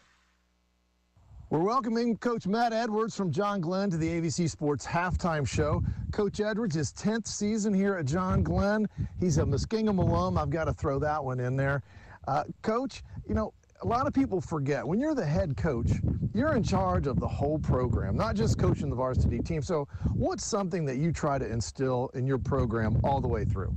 Well, you know, one of the things that we were, pretty determined to get done was that there was some consistency with our mini muskie programs and our high school and our middle school programs with regards to the offenses we ran, the defenses we ran. So one of the other things I'm very blessed with is some of my former players are now on those staffs, so they're familiar with the offense and defense we ran. So, you know, we're really happy with grades 2 through 12, you know, kind of being on the same page. So that when they get to us, you know, they've been running our system for a few years. That's important. I think that consistency throughout is just it's huge for any head coach in any program, really, especially football too.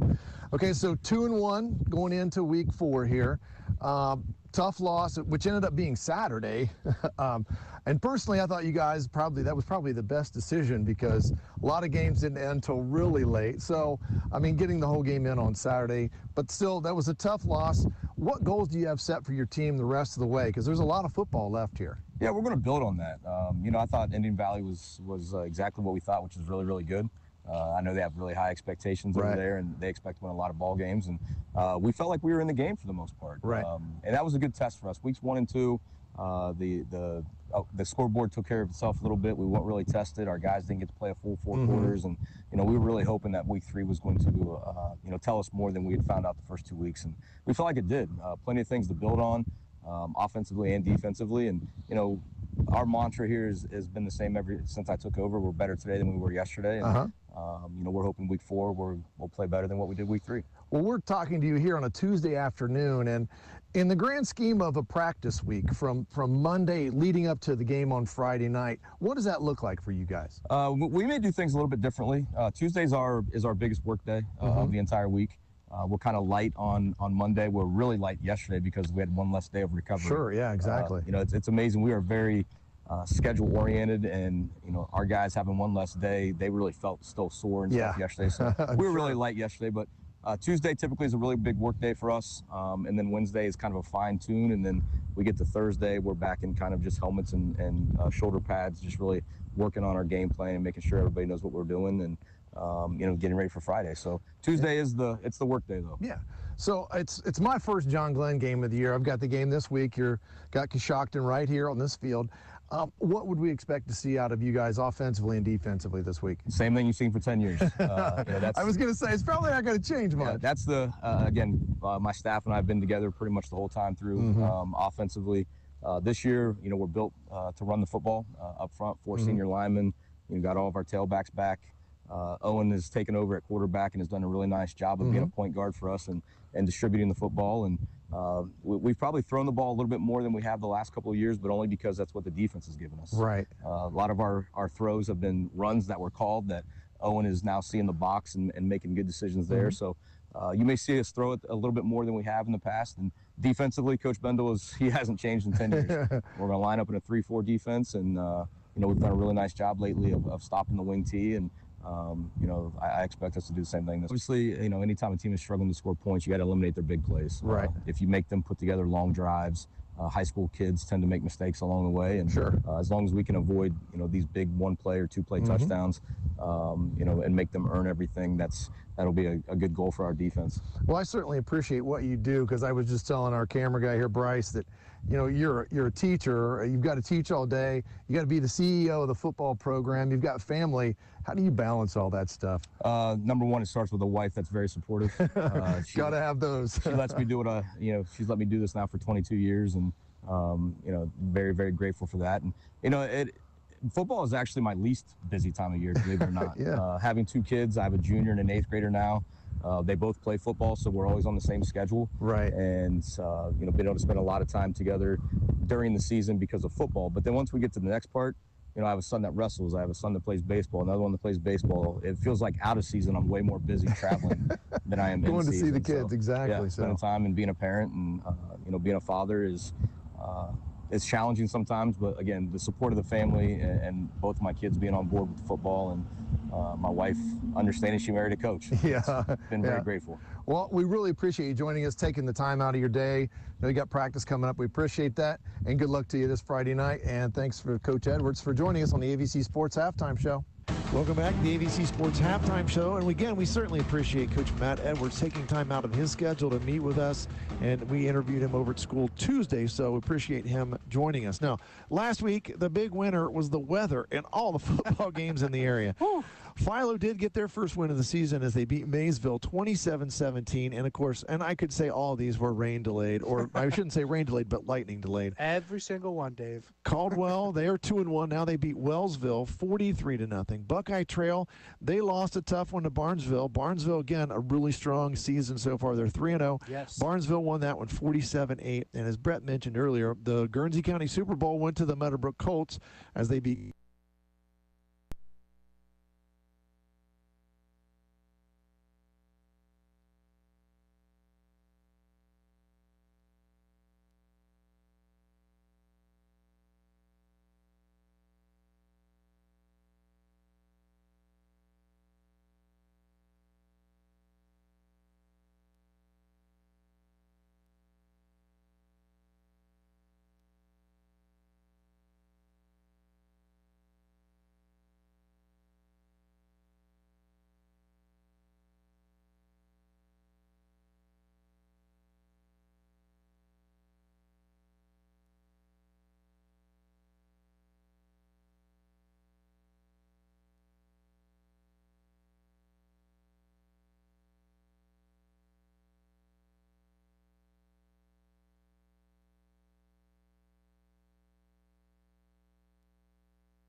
close out and stood 17-0. Although the Bobcats would respond.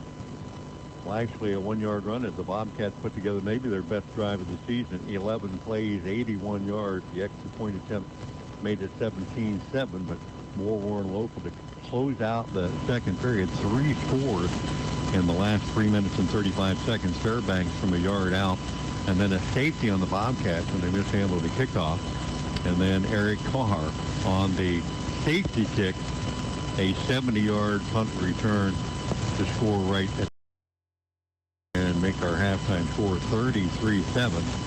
And it, other than that one drive, JB, it has been pretty much all Warren Local. The Bobcats showed the ability to get it done once, but they have not been able to sustain anything on the offensive side. No, Warren is a pretty well-balanced team. We knew that coming in. They can run the ball. They can throw the ball. Cats, again, put in a pretty decent effort on the defensive end. A couple of field position issues and a couple of big plays has been really the difference in the score. But Cambridge offensively, the one drive that they had, as you said, 11 plays, moved the ball down the field, a couple of big conversions to be able to extend the drive as well. They got to be a little bit more consistent, though, and you saw at the end of the half there, trying to get away from the end zone was caused because of a misplayed kickoff return. So a couple of those tonight have caused some field position issues, and when you're not as skilled and you're a little bit young, you don't need those kind of things to happen as well to make it put yourself in a worse situation. But it is what it is, and that's what they have. So Cats just need to stick to their game plan, because coming out, they ran the ball well, they threw the ball okay as well, but defensively just try to continue to fly to the ball and try not to give up those big plays. Well, Warren's going to start with the ball that starts this second half. When they get out here, they'll get the offense back on the field, leading 33-7. Get that offense cranked up again, probably a chance to get this into a running clock, and that's a situation we're pretty well aware of at this point in the season. Yes, unfortunately, I mean, that would be the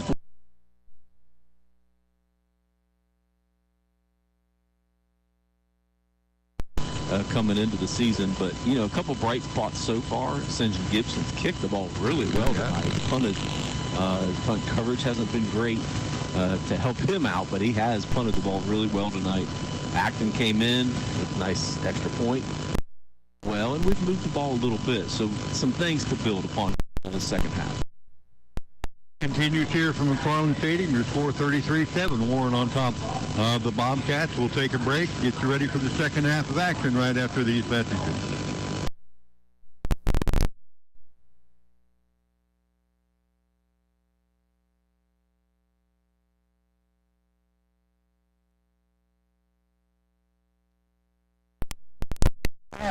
As a full-service dealer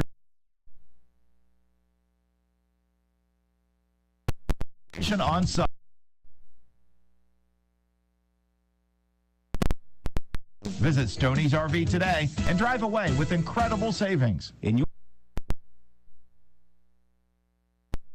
have the coverages you need. Valentine Insurance is dedicated to protecting you and your family when you need it. As an independent insurance agency, we have partnered with many reputable insurance companies who even have local claims adjusters to provide you with unbeatable service. Are you going to trust a talking lizard to help you with your claim? Really? Don't let this happen to you. Trust the professionals at Valentine Insurance. Call 260-6699. We all know just because gifts for loved ones can look like flowers, a spa day, or maybe even planning date night. But what about something that will truly last and protect your loved ones along the way? I'm talking about life insurance. I called SelectQuote to secure our coverage and couldn't believe how easy and affordable it was. I'm 40, and my $500,000 policy was only $16 a month. My husband's also 40, and his $500,000 policy was only $18 a month. And with their same-day coverage, there was no medical exam required, and we were covered by the time we hung up. With monthly payments less than the cost of a bouquet of flowers, this is the perfect time to make sure your family is protected. Call SelectQuote at 1-800-646-9595 or go to SelectQuote.com to get Get your free quote today. That's 1-800-646-9595. 1-800-646-9595. Details on example rate at selectquote.com. High school football from ABC Sports on WILE-FM, Byesville, Cambridge.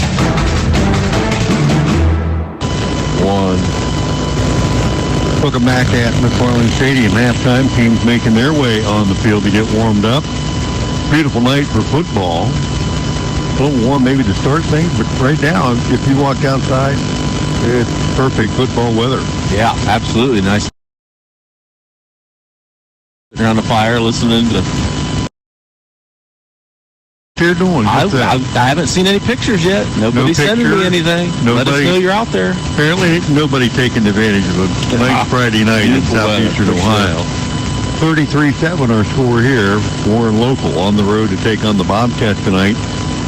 And they have scored early and often, and we'll have the ball to start things out in the second half. And statistically, Cambridge with that one long drive has ate up a little time, put points on the board, but Warren Local has gotten it done as well tonight. Yeah, we mentioned it before. They haven't been as successful on the ground. They haven't moved the ball as much. Cambridge has a lot to do with that. They've done really well stopping the run.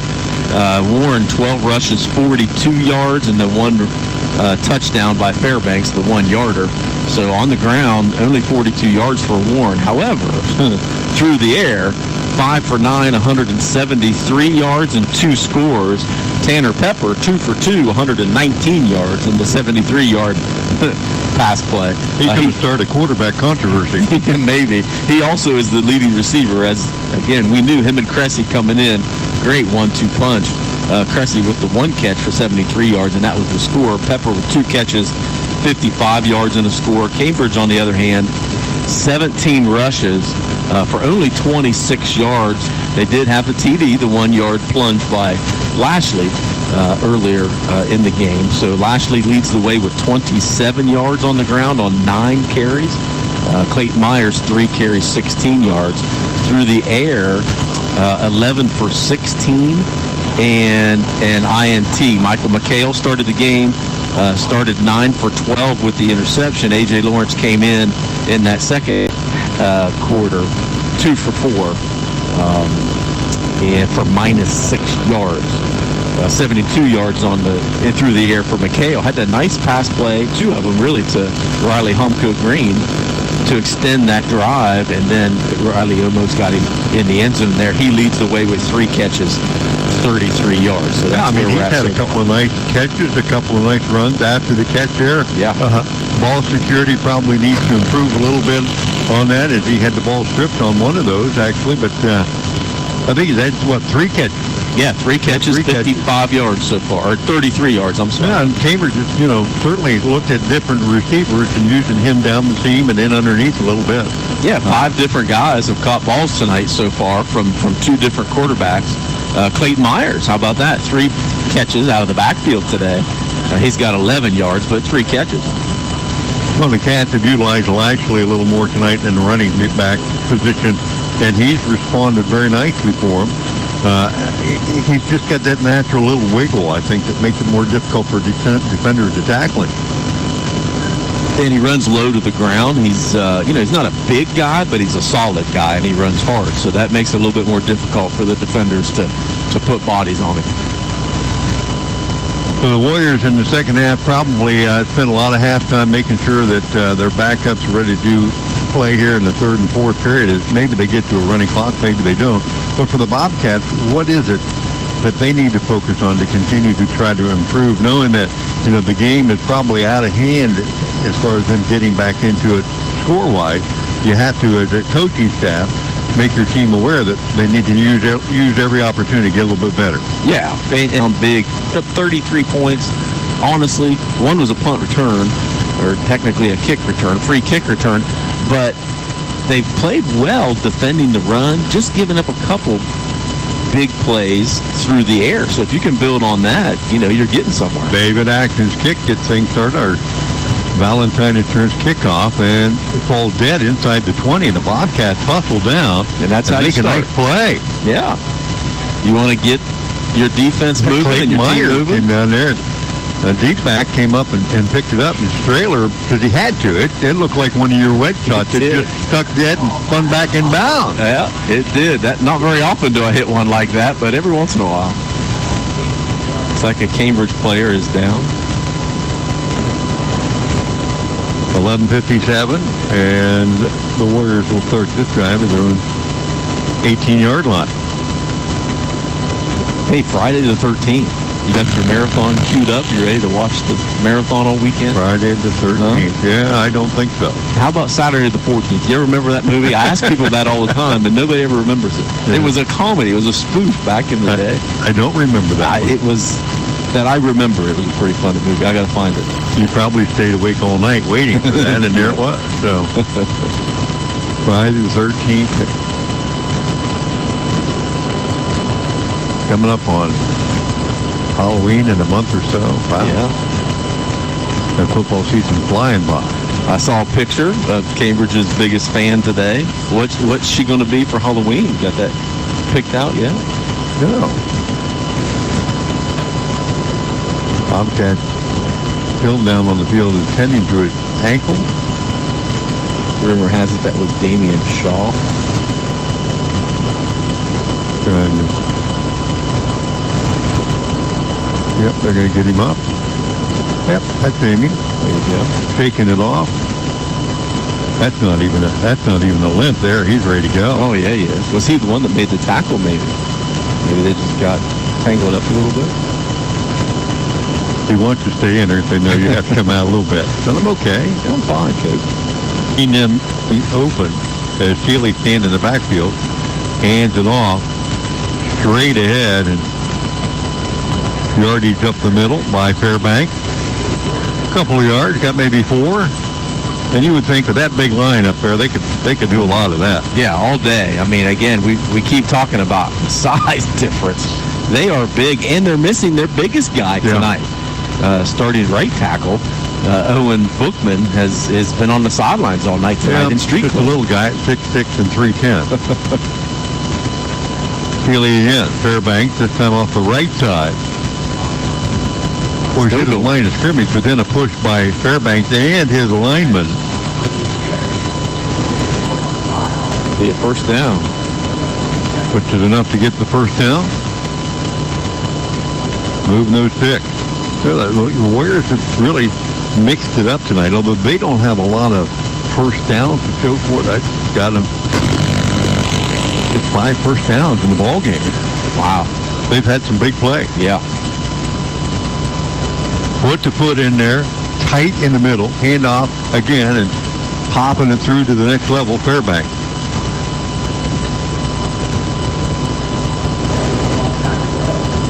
Took that car on the carry that time. Star came in as the leading carrier tonight, 245 yards. Nice to have that 1-2 combination back there, didn't it? Fairbanks seems like he's more the banger in the middle. Carr gets it. He's got that long stride. He lines up in the backfield here. Offset left of Sealy. Handoff. Carr to the right side on the slant. Has the first down and extra yardage as he pushes it out near the 45-yard line. Takora on the stop. But 4 plays, 2 first downs for the Warriors, and they're on the move again. 10-19 and counting here in the third period, and a 33-7 lead over the Cats. Carr leads the way so far for Warren, 8 carries, 40 yards. Fairbanks not far behind with 25 on the ground. Carr offset to the right, straight ahead, pops it through into the secondary, and a sprint to the end zone, and nobody is going to catch him. 55-yard sprint to the end zone. I don't know that anybody got a hand on him. Right up the gut. And Carr showed you that explosiveness we were talking about and that ability to take it to the house, and that's his second touchdown of the night. He returned that kick just before halftime, and this one from 55 yards out. And nothing special about that play, as you said, just right up the middle. But boy, he got through those linebackers and he was off to the races. So 9:55 to go as Wilson checks in for the extra point attempt. And the hold is down, the kick is up, and Wilson stays perfect on the night. And a 40-7 score will put that clock in motion. Just 5 plays and cover 82 yards. The Warriors getting it done all on the ground that time. Yeah, nothing special, as you said. Off tackle a couple times and then right up the middle there on that scoring play for Carr. 55-yarder gets him to 95 yards on 9 carries. All of a sudden, not a real great game or first half on the ground turns into a solid game. Pretty just like game. that. Yeah, the first drive of the second half, the Warriors extend the lead, 40-7. Your scoreboard update brought to you by Bradley Lending Team with First Ohio Home Finance. And it will be a running clock now in Ohio with a 30-point differential. We'll go pretty quick. Yeah. The Bobcats can mount another attack as Devin Wilson comes on for another Valentine Insurance kickoff. He'll approach Decora back deep along with Wilson. This heading towards Decora up the sideline. He'll take it at the 10. Look to go straight up the sideline and could not pop it through that time. And another flag comes in. Bobcats have not been penalized as many times when they're on offense or defense, but their special team penalties have absolutely killed them tonight. Yeah, it looks like it's a hold. That's the initial signal. Right in the same spot the Cats had one that called back a touchdown return. Cambridge's special teams certainly much improved from the kicking and return standpoint other than penalties. And, you know, you tend to get out there. Your quarterback's probably never had a chance to play on the special team. Not very often. No. Us grunt guys went up and down the field a lot of times there. And you tend to think you blend in out there and nobody sees you, right? Yeah. I'm out here just one of a bunch of bodies running around like crazy. Nobody can see what I do out here, but there's a lot of guys in stripes standing around the edge that usually catch you. You might get away with it once in a while, but a block in the back, a hold. Well, especially in those key situations, too, because those are high chances, probability of injuries. So there's a little bit more heightened attention to those particular plays. Landon Summers, the injured Warrior, who's up on and off on his own power. There for the Bobcats. 9:44 left here in the third period. We'll take over and start this drive once again deep in their own territory, their own 19-yard line. And McHale still not in the game, so freshman A.J. Lawrence back at quarterback. Back in at quarterback, you're right. Spreads the field, handoff straight ahead. Right up the middle. Clayton Myers and Lashley have done the duty for the Bobcats in the backfield and picked up about 7 there. And one of the Bobcat linemen, it looks like here, a little banged up. And that's going to be Peyton Shiflett, the right tackle. And he'll get up and, with a little assistance, make his way to the sideline. So a thin position for the Bobcats gets a little thinner. Yeah. So 2nd and 3. So since we've had a running clock, we've had two injuries that have stopped that clock. Just destiny, huh? Take advantage of it. Take advantage of it.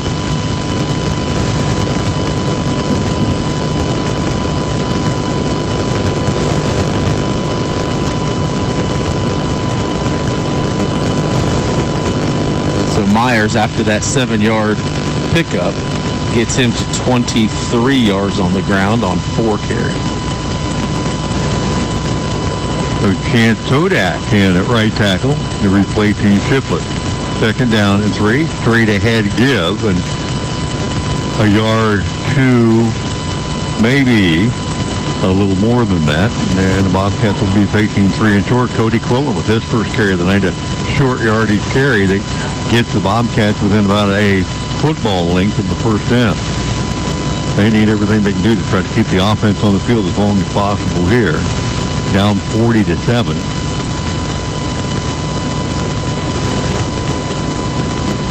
they have really not stopped the Warriors on offense all night long. So you might even see them, if they don't pick it up here, go for it, huh? Right. Third, less than a yard. Handoff straight ahead, and that'll be a first down. Myers slices through there and moves to 6 for the Bobcats. Their initial first down of the second half, brought to you by WB Green Insurance. 8-minute mark and counting. Bobcats once again trying to climb out of a hole deep in their own end. Started this drive through 19. Their best starting position tonight's been their own 27. Wow. It's been a long field every time. Yes. From the 32. Tight end to the left. Two backs in the backfield with Lawrence. Takes the snap, hands it off to the deep back, and tripped up right at the line of scrimmage. Looks like Thriller. And he's down.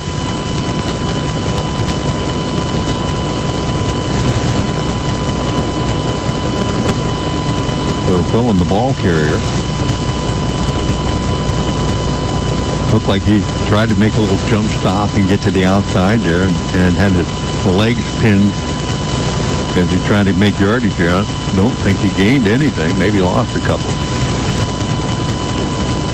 Yeah, as you said, Quillen only 2 carries on the night. They've both been on this drive. He comes off on his own power, limping a little bit. So second and long. Cats have been able to run the ball a little bit here. Now you're facing more of a passing situation, and it's kind of been hit and miss for him tonight. Right.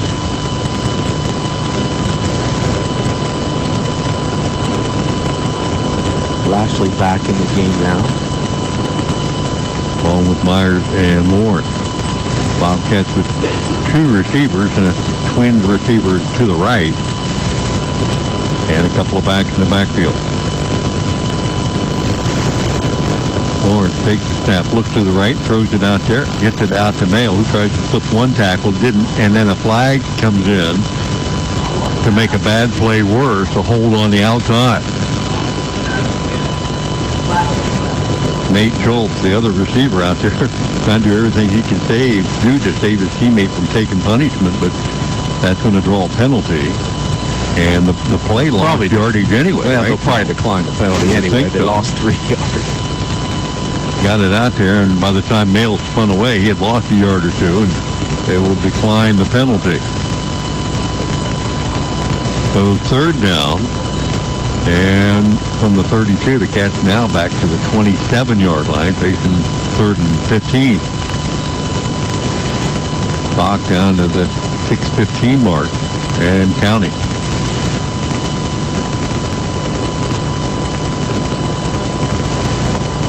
Very wide outs left, one to the right. Lawrence takes it a low snap, rolls to his left, tries to get to the edge. Nothing there. Caught from behind. Good defensive play that time. And Devin Leitner, he's had a couple of big plays as the Cats have tried to get outside him. He wouldn't let it happen again. And Cambridge's punt team enters the game now for the 4th time tonight. Engine Gibson. Well, Engine's had a 47 and a 45-yarder so far. Tanner Pepper back deep, stands at his own 40-yard line. High snap. Gibson, short punt. Off the side of his foot, hits at the Bobcats 40, takes a Cambridge bounce across the 45, close to midfield, where Cambridge will down it at their own 49-yard line. So short field for the Warriors as they stiffen up. 5:13 left here in the 3rd period. Warren Local on top 40-7. And only 48 yards away from another score. Field position has certainly favored Warren tonight, as it did this is their 3rd possession in Cambridge territory. Right. I remember the John Glenn game a couple weeks ago.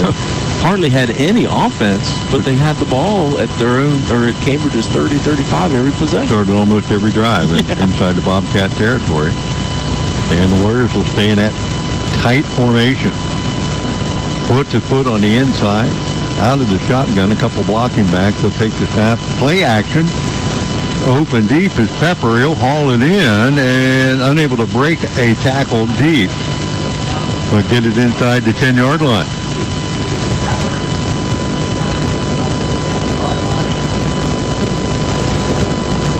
So nice play as Sealy finds Pepper.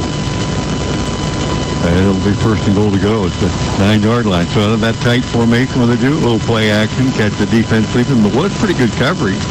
But just a nice play by Pepper. Yeah. Again, to use his body to go up and just yank the ball out of the defender's hand. He's a big body, so he can control that. But credit Sealy, too, for putting it right on the money. Hand off straight ahead and boom, into the end zone. Fairbanks like he was shot out of a cannon from 9 yards out.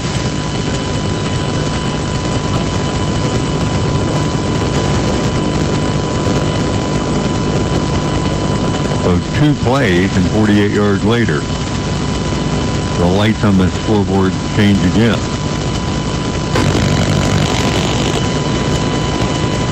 Warren's 5th touchdown of the night on the offense. Devin Wilson on another extra point attempt. Snap there, hold down. This kick is up and good. And 3:38 left in this third period. Warren has another score. And the route continues. 47-7. Your scoreboard update brought to you by Bradley Lending Team with First Ohio Home Finance.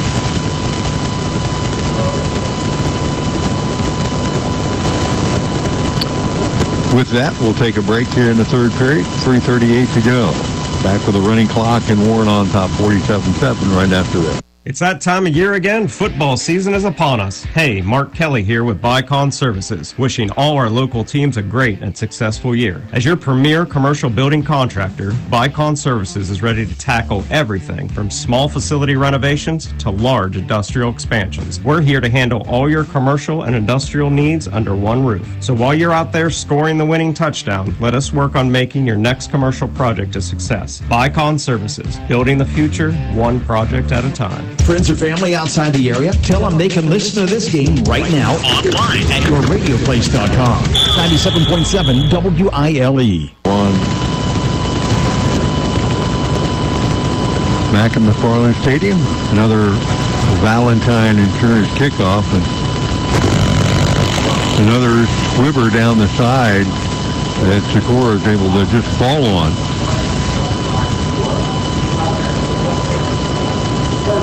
And again, sets the Bobcats up with a long field. And, you know, as much as we talked about some of the improvements that the Cats have made in some special teams, that's an area where you're going to return a lot of kickoffs at the current pace that it's happening for Cambridge. So you have to find a way to get some yardage out of these and not just fall on the ball all the time. Right. I mean, credit Wilson. He's doing exactly what he needs to do, putting the ball where he needs to put it. However, Cambridge has had several opportunities to return those. Lawrence. Handoff straight ahead. Lashley slips a couple of tackles out across the 25 and dives out near the 30, about 9 yards on that first down play. And Marshall Lashley, just a sophomore, has started to really secure a position in that backfield where he may be the best ball carrier they have. He runs low to the ground. He's not a big guy, but he's powerful. He can make guys miss, too, as he showed in that first half. Yeah, not, as you said, not real big. Lifts him at 5'7" and 152. In my day, they called that a fire plug. I don't think it's a fire plug, but he'll take the fake here, pass out to Homko Green, and he'll catch it and have the ball stripped out of his hand by a defender. And is that going to be a turnover? Or did the ball hit the ground? And now again, the officials are going to have to discuss it. It looked like they took it right out of his hand. Well, he caught it, turned up the field, and as the defender took him to the ground, it looked like he took the ball right away from him. Yeah, but didn't it look like he was on the ground when he took it from him, though? We don't have a replay, and neither do they. So. He looked like he was sitting on the ground when he took it away from him. This official on our side, the linesman, has been a little confused all night. He didn't know what to call. That's his call 100%, and he's confused on what to call. So he's going to give the play to Homko Green, which I think is the correct call. Loss on the play, actually, of a couple of yards. So it's 3rd and 4.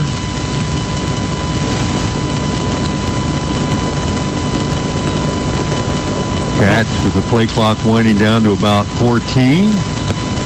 Finally get to play in. Down 47-7, a running clock, 1:20 left here in the third period. 5 wide for Lawrence. 3 on the play clock. He's going to be able to get this snap off to it. Throws it quickly, or attempted to throw this right, and then boom. Just like that, a defender comes slicing in to stack him in the backfield.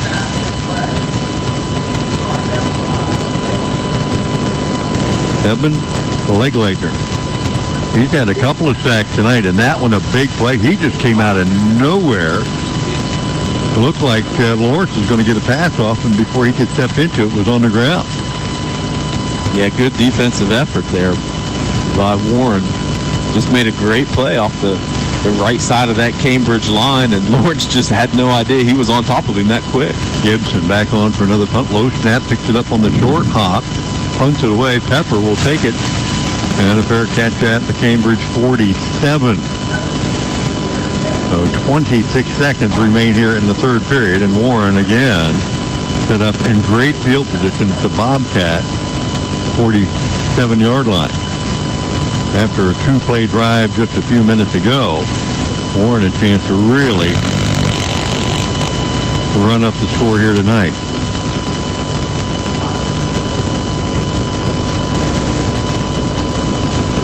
So Jacob Keeley will get things going here.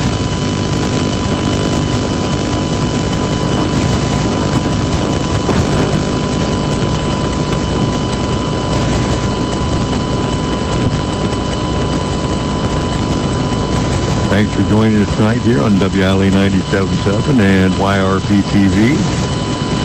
As the Warriors come back out, the clock wound into play. Again, that tight formation, we saw him pass out of it. That's the last time they did it. This time, handoff straight ahead to Carr. He'll bounce off of one tackler, and second line of defenders are able to drag him down.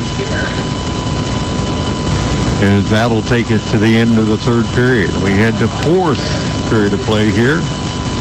And the Warriors on top of the Bobcats 47-7. We'll be back right after this. Patrons Buckeye Mutual Insurance Company is a proud supporter of high school football. Contact one of the 42 agencies writing for Patrons Buckeye for a quote from your local insurance company covering Ohio. Whether you need coverage for your home, mobile home, cabin, seasonal home, a garage, or even farm equipment, Patrons Buckeye Mutual Insurance Company is located in Caldwell, Ohio, and can help. Visit our website, patronsbuckeye.com. Time now for the Friday night high school football scoreboard. Got our first final. Philo knocked off Riverview 61-0. Some fourth quarter scores. Got some running clocks tonight. In the fourth, Columbus Academy leading Zanesville 36-0. Union Local leads Harrison Central 42-7. Licking Valley over Heath 35-0. Other fourth quarter scores: Mogador over Newark Catholic 32-7. Buckeye Trail on top of Shenandoah 22-13. Sheridan 31, Maysville 0. And Lancaster and Taze Valley all mounted up at 21 apiece. That's a fourth quarter score. High school football From BBC Sports. on WILE-FM, Byesville, Cambridge.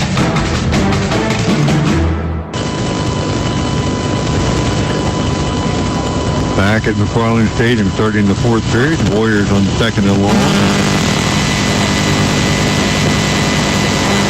James Pate in at quarterback. Unable to get rid of the ball and slide down after a gain of a yard or so. And the Warriors are starting to work some backup into the ball game, at least in some of the field positions as Payton steps in. They'll bring another play into the huddle. 5'11", 180-pound freshman quarterback. James Payton. Third down. 7 from the Bobcats, 44-yard line. Handoff straight ahead to Carr. Pops it through and into the secondary. First hit there by Pablo Gutierrez. And boy, Carr had a head of steam and a first down before anybody hit him. Again, right up the middle. Not an issue for Carr. 11 carries, 110 yards. First and 10 down at the Cambridge 33-yard line. This is how you get your steps in if you're a backup quarterback, right? That's right. Peyton, run to the sideline. Last couple of times, got the play, run back in. Well, it's good learning experience, too, for the freshmen. Let's see them get a break. And there's nothing lost in the communication, right? You know what you told him. Right. Takes the snap. He's going to follow Carr through the hole and pound his way into that second line. There comes a late flag right at the point of the tackle. Peyton went down after about a 7 or 8 yard gain. And let's check the penalty. It stops it. The clock continues to wind under 10 minutes to play.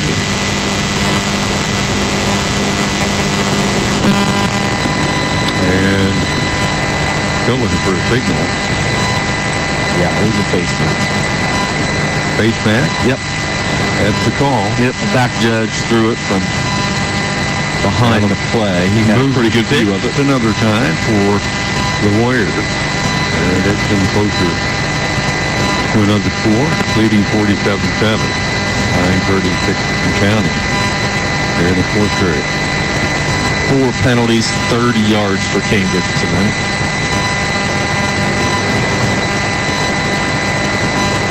All the way down to the Cambridge 13-yard line.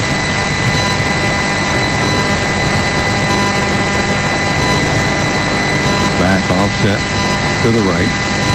Handed off inside. And Braylon Murray looked like that time. Freshman running back on the carry. As they unstack everybody. Got a game down to the 11.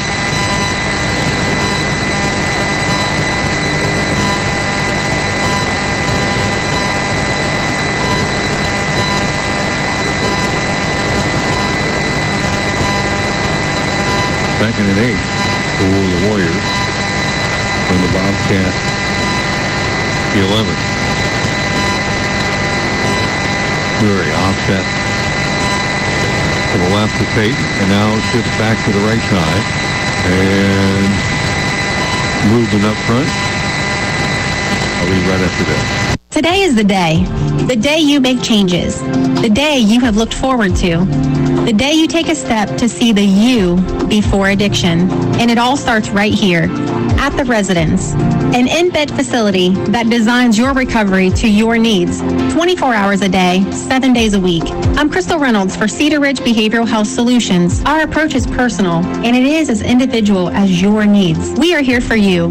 Call 855-692-7247. Friends or family outside the area, tell them they can listen to this game right now online at yourradioplace.com. 97.7 WILE. Back in McClellan Stadium, 8:16 remains in this one. It's out of a Warren timeout, trying to get the right people and the right play. A kneel down might be appropriate at this point, 47-7. Yeah. As Peyton comes in, hands it off straight ahead. And Murray squeezes his way inside the 10. Down to about the 6-yard line. Picks up 5. Got that clock rolling again, but takes the Warriors a little bit closer to the end zone. Murray taken out of the game. He says, come on, coach. I want to get in the end zone, too. I got it this close, right? Right. I would say you'll hear number 5's number called here. Yeah, Murray offset to the left here. Peyton.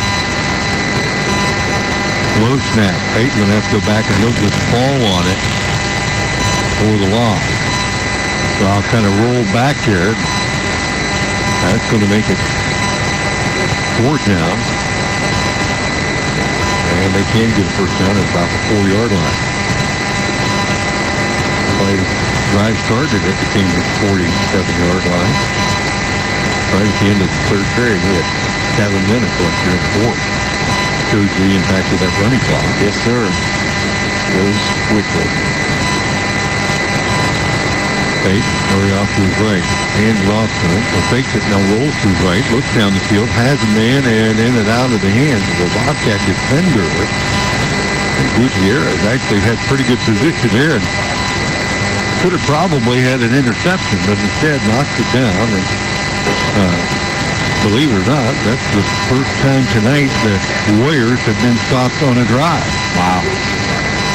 And good decision there, too, to knock that down. We'll say that he knocked it down on purpose. Get a little bit better field position. Bobcats take over zone 13, had he intercepted in the end zone, they had gotten it at 20 there, little partner. So I don't know, maybe was he in the end zone? Well, they're right there close to it. See what happens here is the Bobcats got out a bunch of subs as well. So from room 13.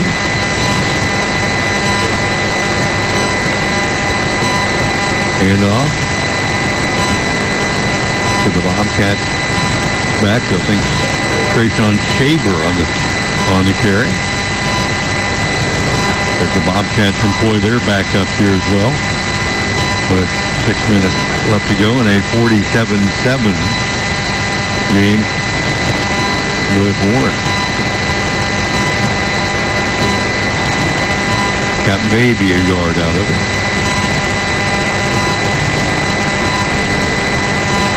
And straight ahead.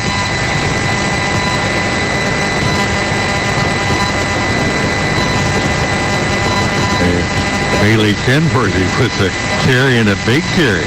Out for a WD Green first thing. Bailey,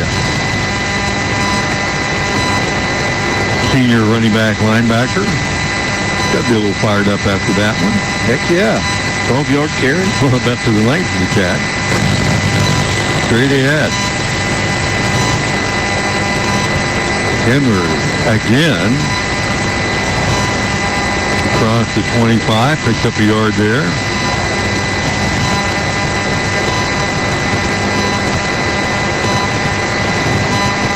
Bobcat quarterback here, Tice Colbert. Running in from wide receiver. Fresh lineman up in front.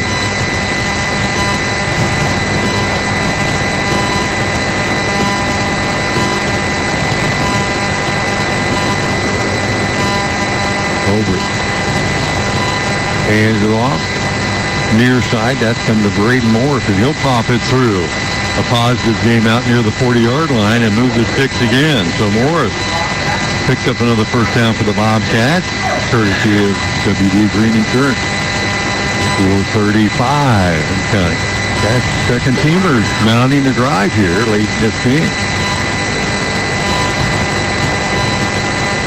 Moore stays in at the halfback spot. Gets another carry here off the right side. Corey pulled down from behind. Tyler Plummer on the stop. Moore got about 3.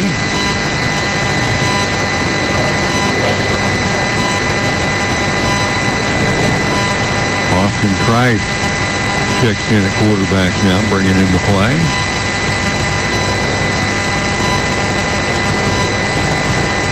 And Shaver back in with it.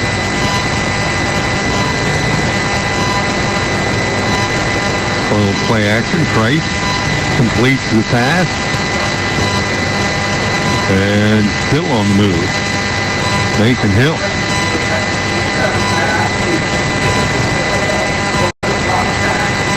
And the Cats will move to 6 again. WD Green Insurance racking up the first down for the Cats here on what may be the final drive of the night, huh? Yeah, nice play. 11-yard pickup. Getting a couple good moves there by Hill, too. Good favor, yeah. Nice little move on the outside. Hauls it in. Price to Shaver. A little move inside, trying to get to the edge, and isn't going to get much going on the outside. Might have give up a little early on the inside there. It might plant that foot and get north and south. Certainly couldn't get anywhere outside. There were 3 white jerseys just waiting.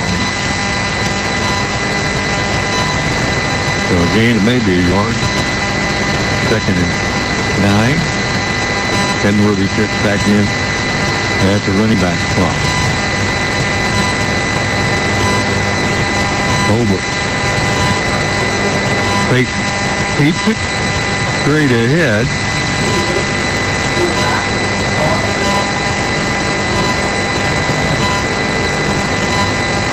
And got a couple. So, 3rd and 6. Well, how many times have you ever used 5 quarterbacks in one game? Well, that's a good question. I don't know. Brody Latham in there right now. Gives everybody a chance, though. Kenworthy off to his left. Takes the handoff straight ahead. And positive yardage, lowering her shoulder. Inside the 40. Close to the line to gain. Maybe just shy of it.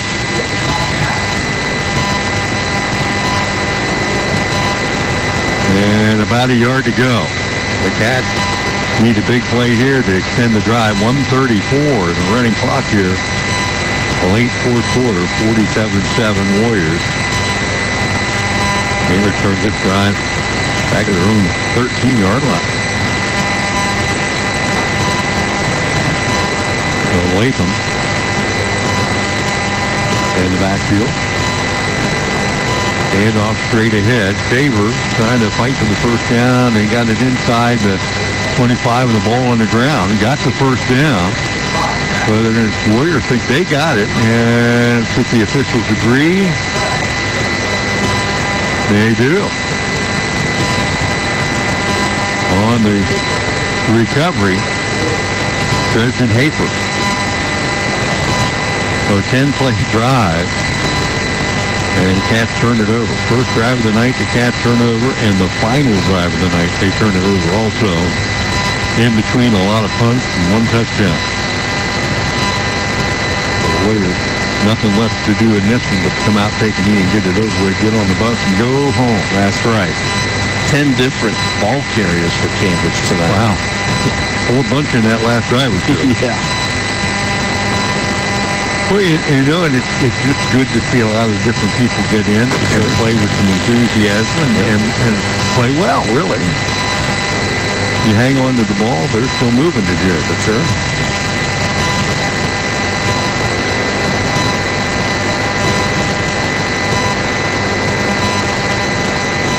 So, subs come in for Warren. We'll take over their own 34. See if they elect her. They will. Murray off the left side. Spins away from one tackler.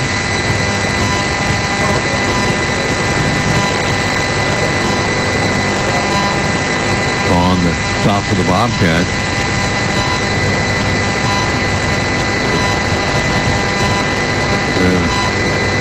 Flag on the play. By the time they torch this one out, that will probably be the final play tonight. That's correct, yes. By the time they get the ball marked, and that's going to do it. As the clock hits 0, players will line up, and you can too. Final score tonight, Warren Local 47, Cambridge 7. Warriors are going to move to 3-1 on the season. The Bobcats, another big loss, moves them to 0-4. Stay tuned. We'll recap our stats and scoring in this one. Come up with our player of the game, brought to you by Plus One Pizza. Thank our sponsors the final time and get out of Dodge. Final score again tonight, Warren 47, Cambridge 7. Back with more after this. At People's Bank, we're more than just a bank.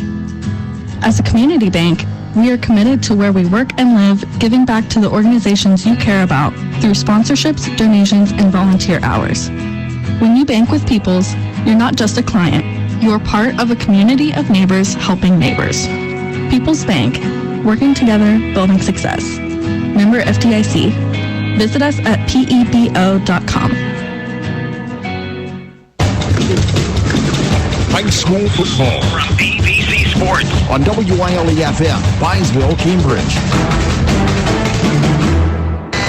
1.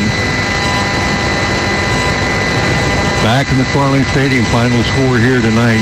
Warren on the road to take on the Bobcats, and a victory they will take home, 47-7, the final score. Warren Local scoring early and often in this one. 3-0 after an early field goal, but A double pass, Pepper to Cressy, made it 10-0 in the first period, and then 3-4 second quarter scores, 3 of them by the Warriors tonight. Cats able to squeeze one in there. Cambridge at one point had this game at 17-7, but the Warriors got a second score from Fairbanks, who would later add a third score. A safety on the Bobcats at the end of the second period, and then a kick return off that safety by Eric Clark, making a halftime score 33-7. Warriors would add 2 more late scores, a Carr 55-yard run and a 9-yard run by Fairbanks to close things out in the third period, and the final score tonight 47-7. Warren Local with the win, improving to 3-1 on the season. The Bobcats dropping to 0-4. Our post-game continues with our player of the night. We want to thank our sponsors of tonight's game: Valentine Insurance, West Auto Sales Zone Ford, Tony's RV Sales and Service, Patrons Buckeye Mutual Insurance, WB Green Insurance, People's Bank, Stephen Ridge Behavioral Health Solutions, KLN Construction, and Bicon Services. Let's take another break. Come back, get our stats and scoring in order. We'll be back with more right after this. How can you select from insurance companies offering you lizards or ducks? When it comes to protection for your home and auto, you want a company that provides quality insurance products and personalized, fair, friendly claims service. WB Green Insurance represents Westfield Insurance. Their reputation is based on sharing knowledge and building trust. Westfield has been around the neighborhood over 150 years. WB Green Insurance welcomes the opportunity to quote your home, car, and business insurance. Don't be fooled by lizards and ducks. Call 439-1329. Rev up your drive with the ultimate combination of style and performance. Introducing the Ford Edge, now available at Doane Ford. With only low miles on the odometer, this powerhouse comes equipped with a 2.0 EcoBoost engine and 8-speed auto transmission. Experience luxury at every turn with heated front seats, a heated steering wheel, a wireless charging pad, and a panoramic Vista sunroof. Stay confidently in control with Ford Copilot 360 Assist and voice-activated navigation. All this and more for one low price. Visit them online at DoaneFord.com.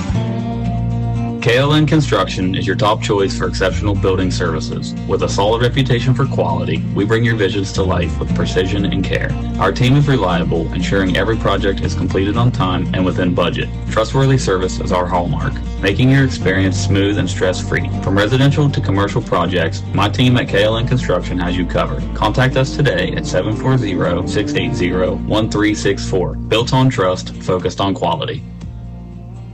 And here's your Friday night high school football scoreboard. Got a couple finals already. John Glenn defeated Coshocton 49-14. It was Philo over Riverview 61-0, and Mogador over Newark Catholic 39-7. Fourth quarter scores: Buckeye Trail leading Shenandoah 30-21. Warren leads Cambridge 40-7. Sheridan over Maysville 38-0. Columbus Academy blanking Zanesville 36-0. Bern Union doubling up Bishop Rosecrans 28-14. Ridgewood leads Utica 28-0. Fort Fry blanking Waterford 28-0. Union Local over Harrison Central 49-13. Newcomerstown on top of Toronto 34-6. Licking Valley blanking Heath 35-0. And keep it tuned for more high school football scores coming up soon. Friends or family outside the area, tell them they can listen to this game right now Online at yourradioplace.com. 97.7 WILE. Welcome back once again to McFarland Stadium. Tonight's final score 47-7 in favor of the Warren Warriors over the Bobcats. And they made short work of the Cats early, put it away quick, got to the running clock, and on the buses and on the way. Cambridge again tonight ran into a team much better than they were. And even though the Bobcats continue to eliminate some mistakes and make some improvement in certain phases of the game, they can't put all the pieces together. And that was another case tonight. Yeah, it's going to be really tough to sustain that. You have a little bit of success, but because of the inexperience and overpowering on the other side, it's hard to continue to build upon that. When the opponent, look, Warren's a good team. They can move the ball on the ground. They can throw it in the air. They're pretty decent defensively. They got a lot of skilled players. So it's just tough for the Cats to be able to compete with that. Yeah, Bobcats tonight had one really nice sustained drive, 11 plays. They go 81 yards Marshall actually taking an instant yard out. He did a lot of the damage on that. And if there was a bright spot in the game tonight, it was probably him. Yeah, he led the Cats with 10 carries and 36 yards and the score. Next closest guy, a girl, had 5 carries, 26 yards. So Marshall Lashley, 10 carries, 36 yards, and a score. I think he's well-deserving of that player of the game. Yeah, our player of the game brought to you by +1 Pizza. We get a +1 Pizza there. And Marshall Lashley, just a sophomore, a lot more good football to see of him. But, as a sophomore, he's playing both ways, but getting a lot of the carries on the offensive side. And I think after the first couple games, the coaching staff saw he had a little bit of a spark for him and the ability to make people miss. Yeah. And when you're not getting all the blocks up front, you got to make somebody miss once in a while. Yep, had a real solid game, has improved as the season's going on. So Lashley, our player of the game tonight by +1 Pizza. Any statistics of note tonight that we need to, the Bobcat side, you probably hit some of the highlights already, although, they completed a couple of more passes tonight. You saw the tight end get involved a little bit more in that with Riley Humco Green. So some other things there, but again, the consistency issue is the problem. Yeah, 13 for 19 through the air was Cambridge, with 3 different quarterbacks throwing the ball, 70 yards total. The bright spot was Riley Humco Green, 4 catches for 29 yards, though 2 of them were negative arrive. He had 2 good catches on that one drive that led to the score. So he led the way through the air. On the ground, we already talked about Marshall Lashley. The Cats overall, 32 carries, 77 yards, and a score. But overall, defensively, just not a lot of offense there for Cambridge. But on the other side, Warren, 26 carries for 162 yards, 3 scores on the ground. Through the air, 5 of 10 for 217 and 2 scores. So Tanner Pepper, 3 catches, 98 yards on a score, and Nick Cressy, the 1 catch for 73 yards on a score. So they were pretty well balanced tonight, were the Warriors. 47-7, the final score. Bobcats on the short end of that one. And back at home, yes, again, tomorrow or next week. And it would be homecoming for the Bobcats as they host Bel Air next Friday night. Bel Air went into this week's game at 2-1. And the Cats will host them next week, celebrating homecoming. Another week of work, and hopefully the Bobcats can get a little bit closer to that elusive W. An entire season a year ago with no wins, and almost halfway through this one, they're on the way to another winless season. I don't know that historically the Bobcats have ever had back-to-back winless seasons. It's not happened, that's correct. Not happened, but for the ABC Sports team tonight, John Valentine, I'm Bill Kafury. I want to thank Cam Summers and the Mid-East team here tonight for helping stream tonight's game. And also, Jeff Reed back at the station helped put a lot of this together and make it a little easier for us, and filling in electronically where needed. Thank you, Jeff, for your help tonight as well. Final score once again from the Farm Stadium, Warren 47, Cambridge 7. Till next week, I'm Bill Kafury. Good night, everyone. Looking for reliable insurance that fits your life? Look no further than Allen Hunter State Farm in Cambridge, Ohio. From auto to home to life insurance, we offer a range of options tailored to your needs. With our friendly, knowledgeable team, you'll get the protection and peace of mind you deserve. We're dedicated to being there for you, just like a good neighbor should. Call Allen Hunter State Farm today and discover how we can help you safeguard your future. Call 740-439-5385. Like a good neighbor, State Farm is there.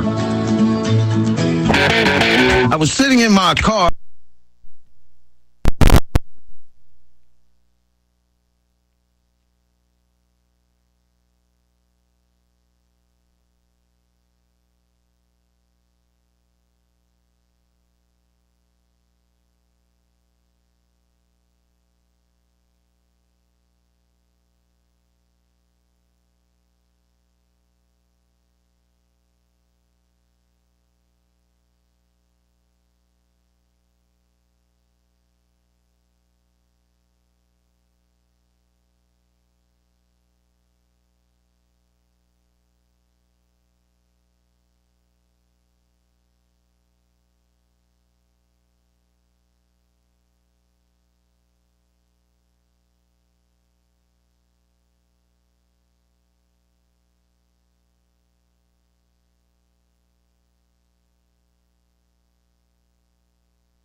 been listening to High School Football, a presentation of ABC Sports and WILE FM, Byesville, Cambridge's FM 97.7.